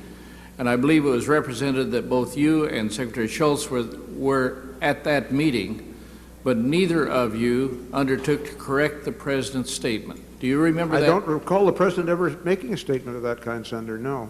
You don't recall that? No, If a meeting had come up in that time frame and the President had made that remark, would you have undertaken to correct him? Well, that's pretty hypothetical, but I would certainly think so, because I thought that, I think any statement of that kind would be very wide of the mark, as I understood the relative military situation between the two countries then. Or 41A, maybe.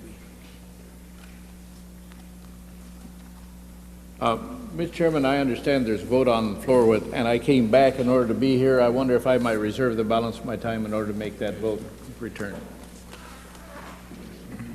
Chair recognizes Mr. Cheney as we begin the 10-minute rule. Thank you, Mr. Chairman. Mr. Secretary, I'd like to thank you for your testimony before the committee. Thank you. You've helped us a great deal, and I find also that you've covered virtually all of the ground I wanted to cover. It's my understanding, as ranking Republican on the House side, that I'll have an opportunity at the end of your testimony to make a closing statement. And therefore, Mr. Chairman, I'd like to reserve the balance of my time. The gentleman reserves 9 minutes, and Chair recognizes Mr. Fasell.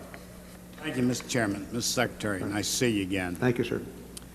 Mr. Chairman, these hearings have been characterized in a variety of ways. But here you are, one of the most powerful men in the world, sitting at the witness table with tremendous responsibility for our nation and the free world. And here you are voluntarily testifying before a committee of the Congress elected by the people of this country. And here you sit discussing important policy matters for the whole world to see and for all American people to view. And the session is an open session. I'm sure that somewhere that registers on the minds of people, somehow. And people who watch, listen, or read can comment, they can criticize, they can laugh, they can cry, they can do anything they want to about how they make up their mind. There's a great freedom involved in this process, and I know you agree with that. We have the freedom to laugh at ourselves, to give and take criticism. This is one of our many great freedoms, and Congress has been no exception to criticism. In fact, some of our founders think that's the reason Congress was created. Will Rogers, or was it that great Greek philosopher, Anonymous, who said that man is the only creature who has a sense of humor, but then man is the only creature that has a Congress. So I am concerned, however, and I'll raise this, because there's been a perception voiced not only in this room but outside this room that this investigation is some kind of a quirk in the national psyche, that we are absolutely idiots to periodically engage in these bouts of self-flagellation, and that these hearings in some way are destructive to you or to our security or to our society and our nation and our democratic institutions. And we're causing consternation among our friends and our enemies in the world. How do you feel about being here at these hearings, Mr. Secretary? Well, Mr. Chairman, I've been testifying before the Congress for almost as long as I can remember, hundreds of hours, literally, and I think it's an integral and an important and a critical part of the whole process. And certainly the freedoms, which you described very eloquently, are essentially what we're all fighting for. It's what we're all here for, why we're here. I have no problem with the Congress conducting hearings into any matter that it seems important to them to conduct. And I've always tried to, and as I am today, respond as fully and as freely as I can. And if they involve some operational security or other matters, I ask for a closed hearing. But I think that there is a certain amount of puzzlement, perhaps, in other countries. But people familiar with the American system, I don't think have any particular question to raise. I think there's regret. I have regret that I wasn't more persuasive, and that the matter has to be gone into. But I don't have regret at the process of going into it. Well, Mr. Secretary, I know the feeling. Every time, many a time, I've always felt there's one more thing I could have said that would have done it. Yeah. And I always think about it at the wrong time, late at night after the event's over, perhaps. I think that's true of any basic argument or point that I lose, and it's like the anthologist's cry. I wished I had said that, but we don't always get an opportunity to do it. But I made the points that I wanted to repeatedly, and I simply wasn't persuasive enough. Well, Mr. Secretary, an analysis, not total, cursory perhaps, of the United States Information Agency's nonpartisan daily digest of foreign media reaction demonstrates, of course, that there have been criticism. That's not surprising. There's a diversity of opinion out there, just as there is in this country.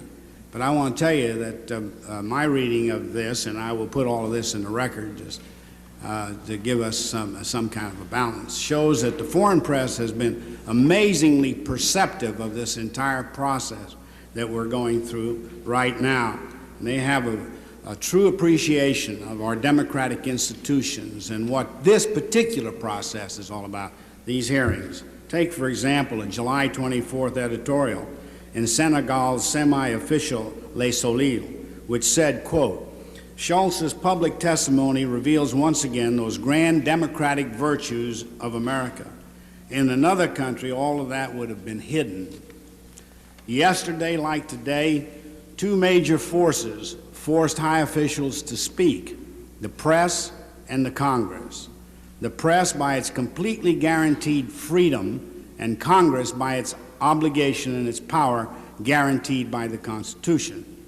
These two entities constitute, without a doubt, the soul of American democracy. What makes America's greatness is neither its power as a state nor its military organization, but the solidarity of its institutions, which transcend men and their partisan interests. And there are many others, Mr. Secretary. These are just a few examples I've got here of both perception, sensitive perception, and criticism of our process. But all in all, both with the criticism and the praise and the understanding, the fundamental thing is that these people understand the tremendous freedom within which we operate. Where here you sit astride the greatest military colossus in the world, and you're a civilian. And that civilians who've been elected, that come from all walks of life, every part of this great country, have the right to sit down with you as a man of such power and either disagree with you or agree with you, and try to exchange ideas with you and try to make this whole system work. And that's your objective, that's our objective. Our military strength, for example, and thank goodness we have it, is to maintain the peace. We don't want to go to war. And that's the reason you and all of the men and women in the military service work so diligently and so hard in order to maintain the peace. And we on our side, to derive those policies in consonance with you and the executive in order to maintain the strength and the greatness of the democracy that's brought us to where we are today. Mr. Chairman, that's a very eloquent and totally accurate statement of the way I feel, and it certainly, I want to emphasize the extraordinary privilege that the President has given me of working with this highly dedicated, talented group of people in the department, both uniformed and civilian. It's one of the glories of our country that we have that. I hope everyone realizes what extraordinarily good fortune we have to be served by people like that. And as you said absolutely correctly, everything we do, everything we buy, everything I ask Congress for in our budget is all designed never to be used. And if we can never have to use it in war, then I will have considered that we have a total and complete success. Well, Mr. Secretary, I want to thank you for appearing and for being here, and I appreciate your thoughts about our system and answering all of the questions that you have very forthrightly and candidly, and to say that you have participated along with us in a process which demonstrates not our weakness, but our strength. I think so. Thank you, sir. Chair recognizes Mr. Hyde for 10 minutes. Thank you very much, Mr. Chairman and Mr. Secretary. I join in the accolades of my colleagues. I think you've been very helpful to us. We're reaching the end of these hearings, and we're going to all think about some summing up. What did we learn? And that's a prodigious problem to try to decide beyond who did what, why they did it, what conditions existed for making these sorts of decisions possible, and how can we avoid it in the future. And you know, in trying to understand the reluctance, even the hostility of the military mentality for holding back from Congress essential information about these operations, I have tried to put it in context because Admiral Poindexter is a good, honorable, decent man. Colonel North, a good, honorable, decent man. And others, in no sense in going on and naming them, what caused them to lie? What caused them to withhold and to deceive, to mislead? I've thought often it is the concern about leaks, and Colonel North put it very starkly, lies and lives. Whether you're talking about hostages or you're talking about Contras. There is a disposition on the part of some to say, if I don't agree with the policy, I will talk about it publicly and stop it in its tracks. And that's something that I think creates a justifiable paranoia, if such a medical term exists. But I've been thinking going beyond that. Anybody touched by Vietnam, anybody who experienced it on the ground, as distinguished from in the air, on the ground, like Colonel North, like Bud McFarland, has a mindset, inevitably, a mindset that is directed against the political mind. Many consequences of the Vietnam tragedy happened. People became isolationist, semi-pacifist, Vietnam veterans against the war. Other people became very embittered at politicians, and they're convinced that it was the loss of political will, the refusal to let our side win. You couldn't win, you couldn't lose, you could just die over there. And that bitterness has stayed with people with some justification. Now, here you have, against a background of the Bay of Pigs, which I viewed as a betrayal, the Vietnam experience where the politicians didn't have the will to win, and MacArthur's brilliant words, "There's no substitute for victory." That is another war we didn't win. We didn't lose that one, but we didn't win. This is the first one we lost. The first one we lost. And anybody who feels deeply about that, or who fought over there on the ground and saw people die, or who got wounded, has to be touched by that. And so they come up here. I remember a memo, Bud McFarland, he talked about one politician, one of the few he had respect for. It was in the memo, and I forget who that was, frankly. I'm just wondering, as we sit in judgment on the executive, on the executive, whether we ought to look into our own hearts and wonder whether there's something we can do that would dissipate or diffuse or diminish the opportunities, the occasions for lying to Congress or not communicating with us. It isn't so much oversight as it is input. I think some of us have something to offer to the administration, to the executive, on no matter how secret the operation. I think something could be learned from political consequences. But I just think in looking at this situation, we have to understand before we adjudge, before we sentence anybody. I think we have to put ourselves in the shoes of people who went through that experience and who perhaps, with justification, are embittered at the political mind. And secondly, and lastly, what's the bottom line? Can America ever be a force for good in the world? The old right used to resist intervention because it said we would be corrupted by the rest of the world if we intervened over in those foreign lands.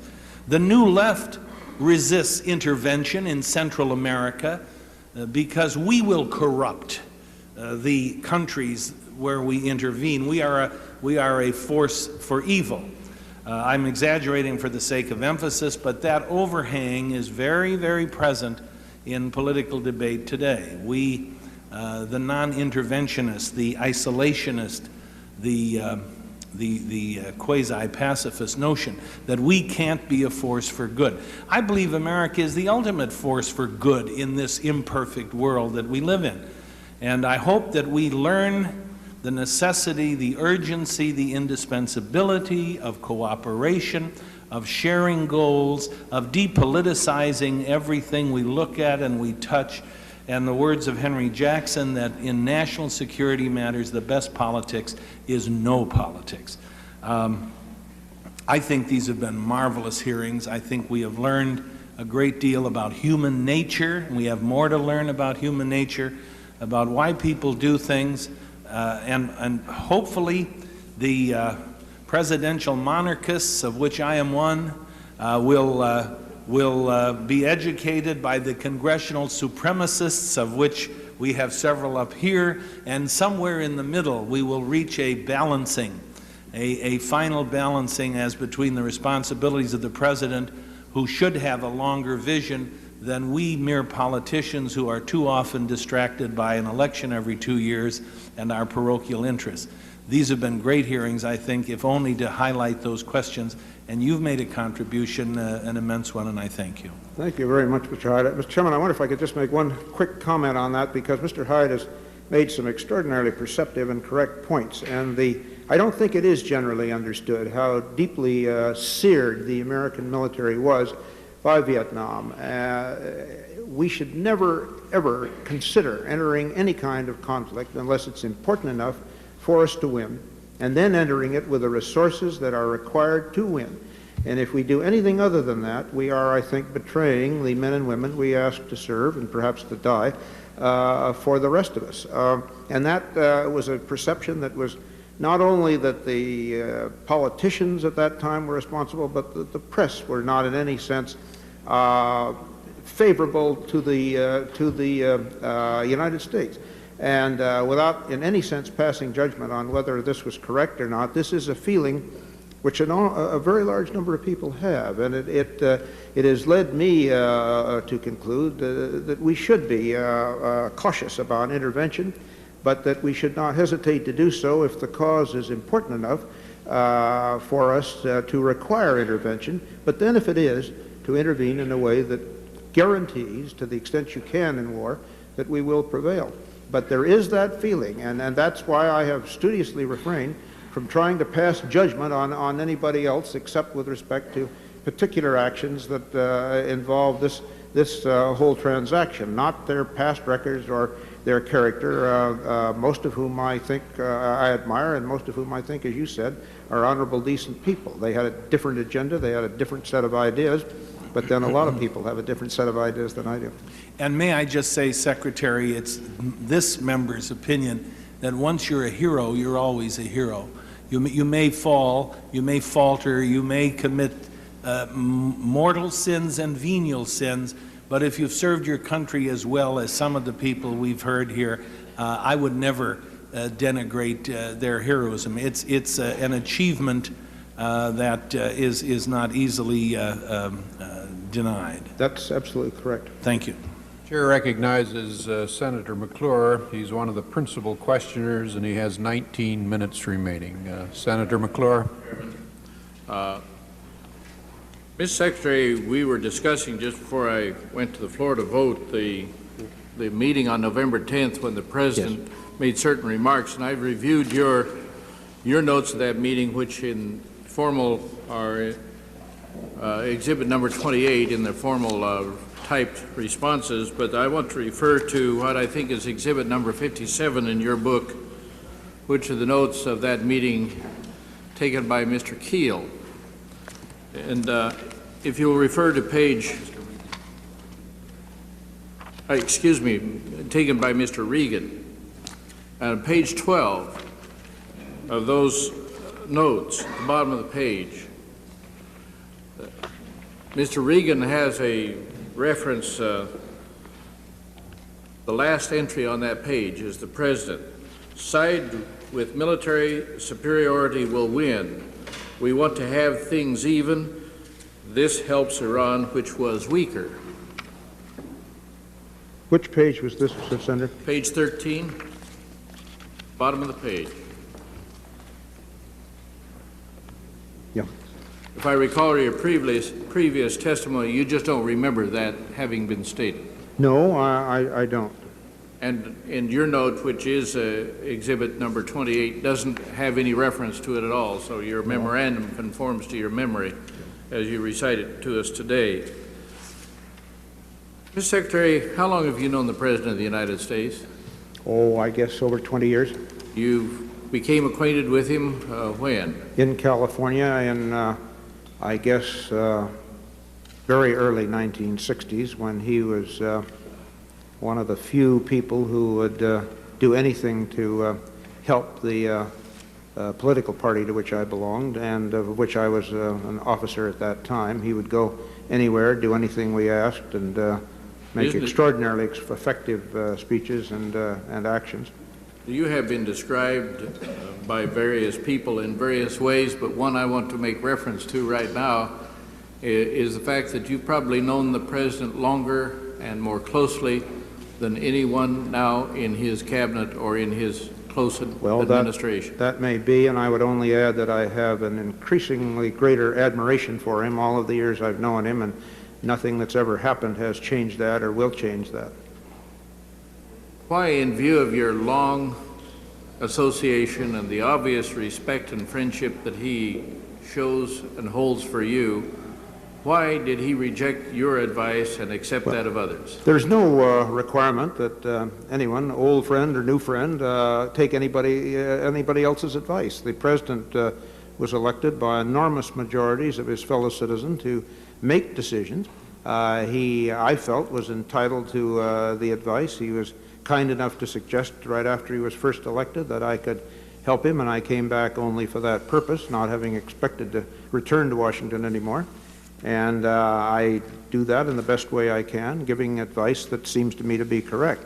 But I've never felt that he is under any compulsion or requirement to accept that advice, and my respect and admiration for him never changes whether he accepts it or not. I just happen to think he's a very great man. I don't disagree with that assessment at all, although I agree with you and not with him on the judgment that he arrived at in this particular instance.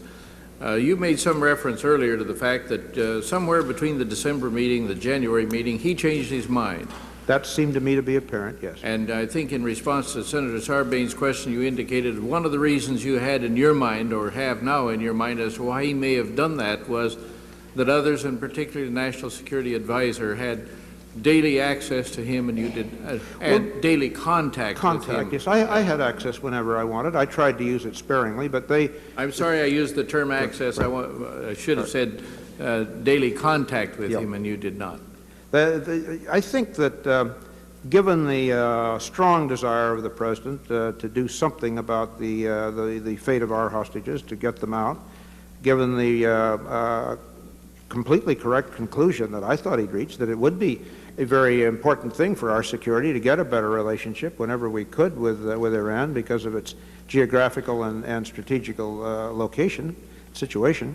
I think he was receptive to this. And I can only speculate, because I was not there, but I can only speculate that there were repeated suggestions that pursuing this initiative would result in the goals that the President had, and that there were new evidence, and one of these dreadful people over there had said something good one day, or had modified his hostility, or thought that 3 hostages would be coming out in a short time, and the constant drumbeat of this may very well have led the President to conclude that there was a chance for this thing to work. I had argued that it wouldn't, and he heard that, was perfectly entitled to reach his own conclusions. I want to talk a little bit more about the process, and then I want to change subjects. But on the process, a great deal has been said in the earlier testimony about compartmentalization as a means by which you protect the security of any ongoing operation that is secret. Yes. And I think you understand that term and the necessity for it. Can you conceive in your mind of any circumstances in which compartmentalization would exclude responsible members of the Cabinet? No, I think that you can carry compartmentalization too far, and I think it probably was in this case, without any question. And how about compartmentalization that would exclude the Joint Chiefs of Staff? Well, I think that would be wrong, too, if it were a matter in which they were intimately involved. They are not involved generally in policy decisions. They perform the extraordinarily important, necessary role of preparing and committing and planning to commit in a way that will bring success our military forces to policy decisions made by the President. So there are many matters on which there is no particular need for full consultation on the policy aspects of it. But there is no way that the military aspects of operations that once decided on the President could be successfully carried on without full knowledge of the Joint Chiefs. Mr. Secretary, let me change now to the other end of this inquiry, and that's the Contra policy. You've been asked very few questions today about your view of Central American policy and the necessity for assistance to the Contras. I'm sure you have views. Yes, very strong views. Would you care to comment? Well, I just think that it's absolutely essential that we support in a visible, open way the people who are fighting for their own freedom, the freedom that was promised to them by the Sandinistas and denied to them. There is no freedom of any kind as we understand it in Nicaragua, and that's a very serious aspect. There's another very serious aspect, and that is the denial of freedoms to the people who were promised it is coupled there with a total adherence to and subservience to the Soviet Union. And the very large military machine that the Soviet Union has bought and paid for and supplied and emplaced in Nicaragua constitutes, I think, a real threat to us as any Soviet base in our hemisphere would. And that is a source that I'm very disturbed about. And I think it's very important that we do everything we can to help the Contras from both points of view. I think that help obviously should be done by appropriation by the Congress, and I've talked with many members here repeatedly urging that they support the President's request, $100 million last year. The actual request this year is $105 million. My understanding is it's going to be increased, and I hope the increased sum will be voted. I think it's absolutely vital. I think it's even more vital now that all of these attempts or whatever it was that were made to assist in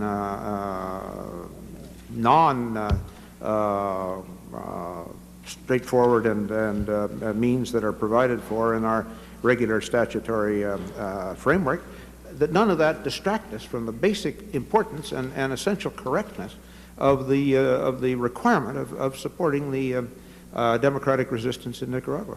What's the relative level of support, military support, that comes from the Soviet Union to Cuba and Nicaragua compared to the military support the United States is providing to the resistance forces in Nicaragua? Probably 10, 15, 18 times to 1, and it's going up. There are many more tons of military cargo being shipped this year than last year, and that's continuing, generally on an increasing scale. Some months it levels off, but at the end of the year, it's considerably more than the previous year.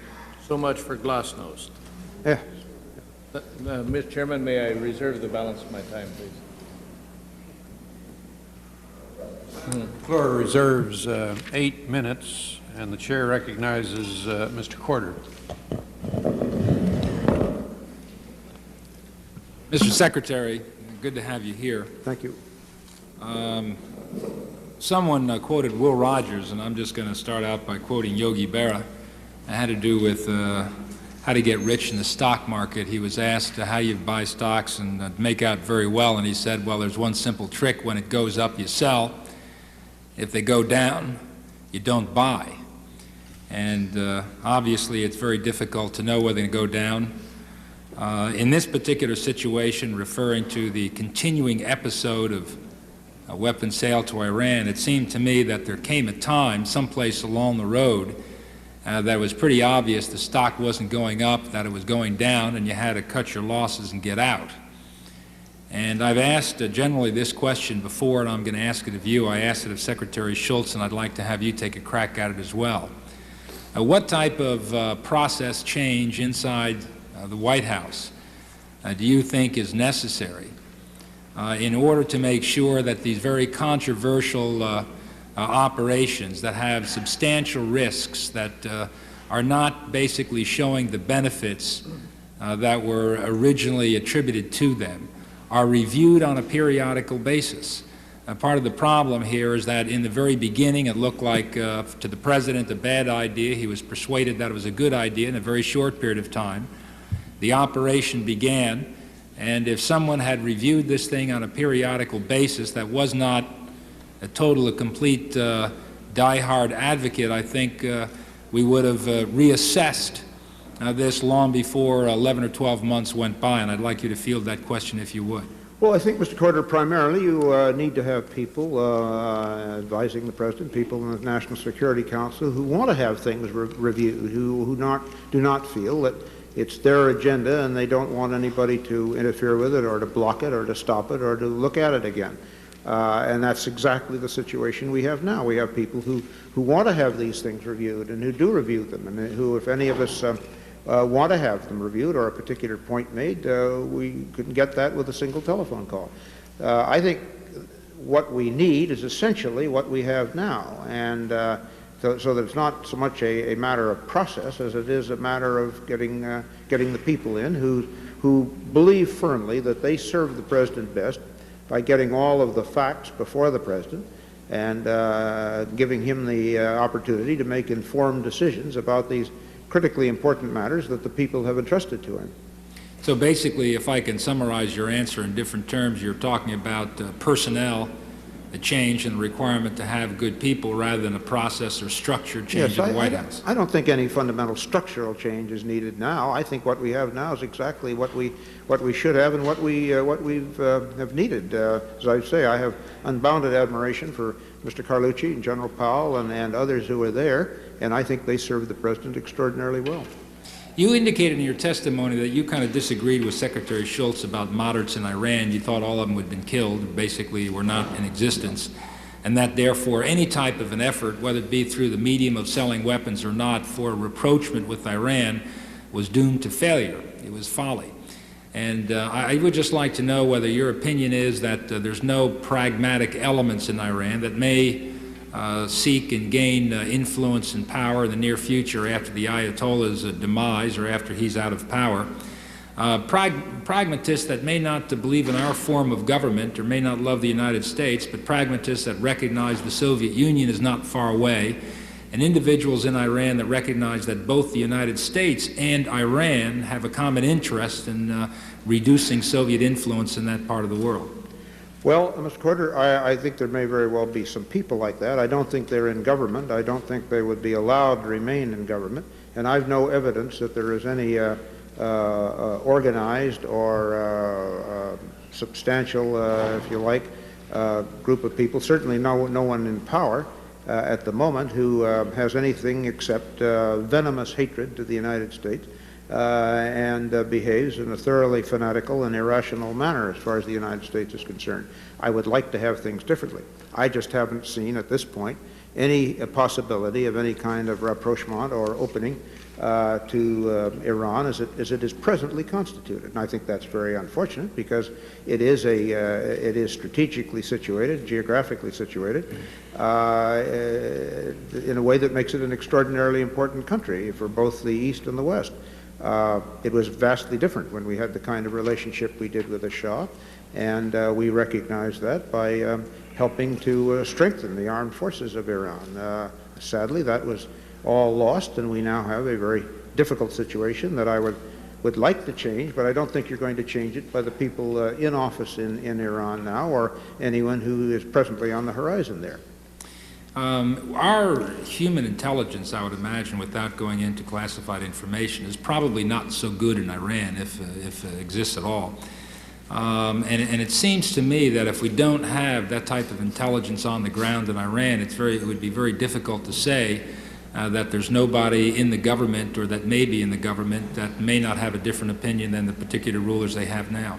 I can only give you my impression, based as it is on all of the information that is available to me that I have read and the conclusions that I've formed. As I say, I wished it were otherwise, but I can't in any honesty tell you that it is. Mr. Secretary, if I can shift your attention just for a few moments on another thing, presidential findings. We've heard a lot about presidential findings. I'm one that believes that they should be in writing. There shouldn't be a thing such as an oral finding. I think the memorialization of that type of a decision is absolutely essential. I think there's some people, however, who testified, and they may have a point, that their concern is if we draft the statutory requirements or if there are bureaucratic rules attached to and expanding the number of entities, agencies, offices, or individuals that have to check off on findings, the desired goal of secrecy may be compromised. And I wonder whether, in your opinion, or whether you can testify as to the ideal group of people that would be involved in a presidential finding. Is this something that the state should always be involved with? Is something that the Attorney General should always review? Is it something that, as I think it was Don Regan who said perhaps the President's counselor should always check off on?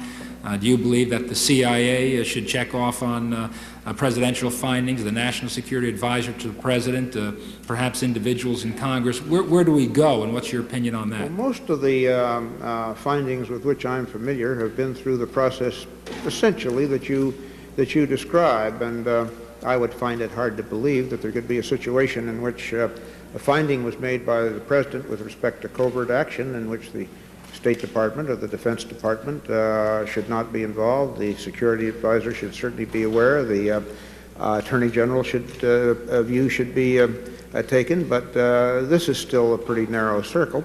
And again, I think the matter should be decided on the facts and the requirements of each situation. But certainly, I think any decision is going to be better if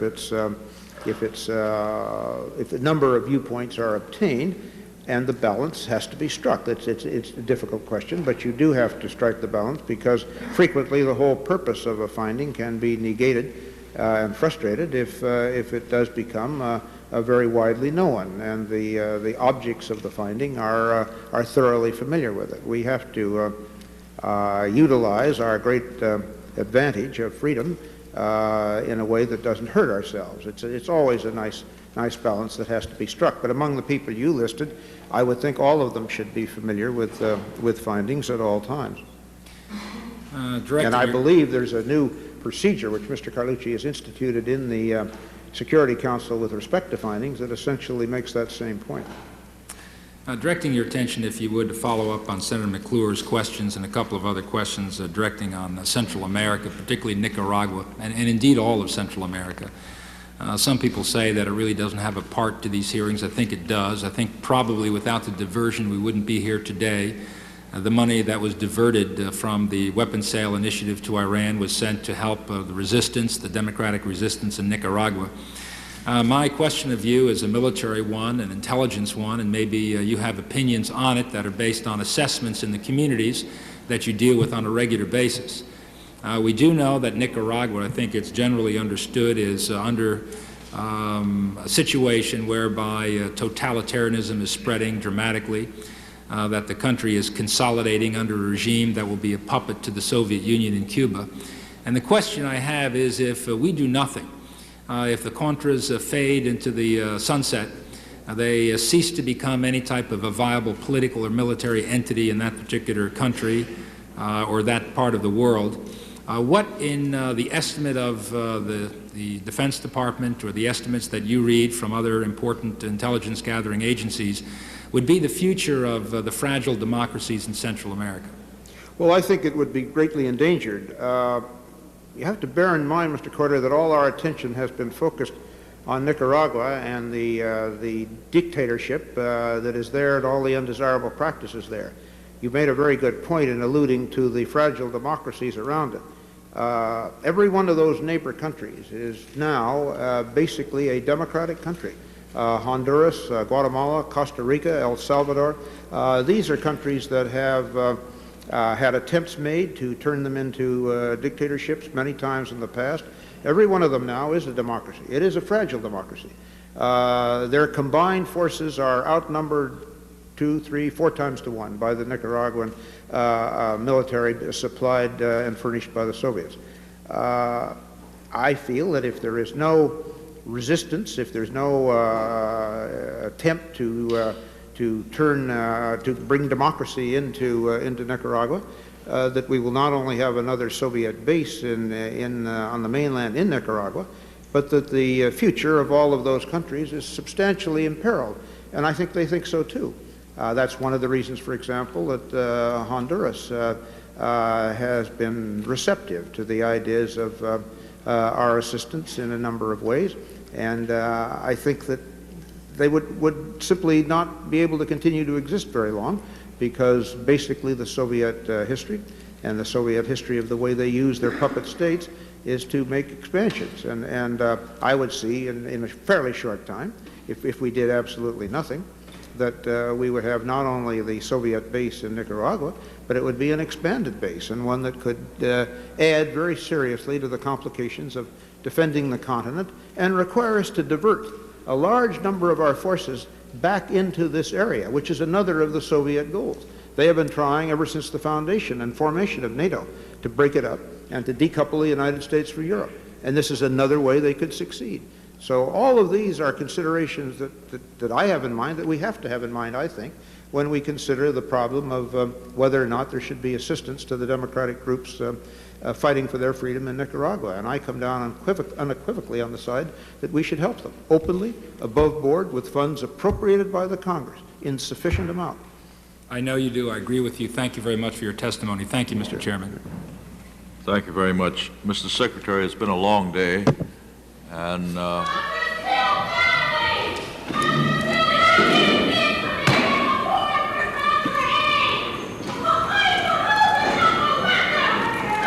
hearing will stand in recess until the police restore order. Mr. Chairman, I was about to make you an offer to stay until 8 or 9 o'clock tonight. Have you recessed? No, we're in recess now.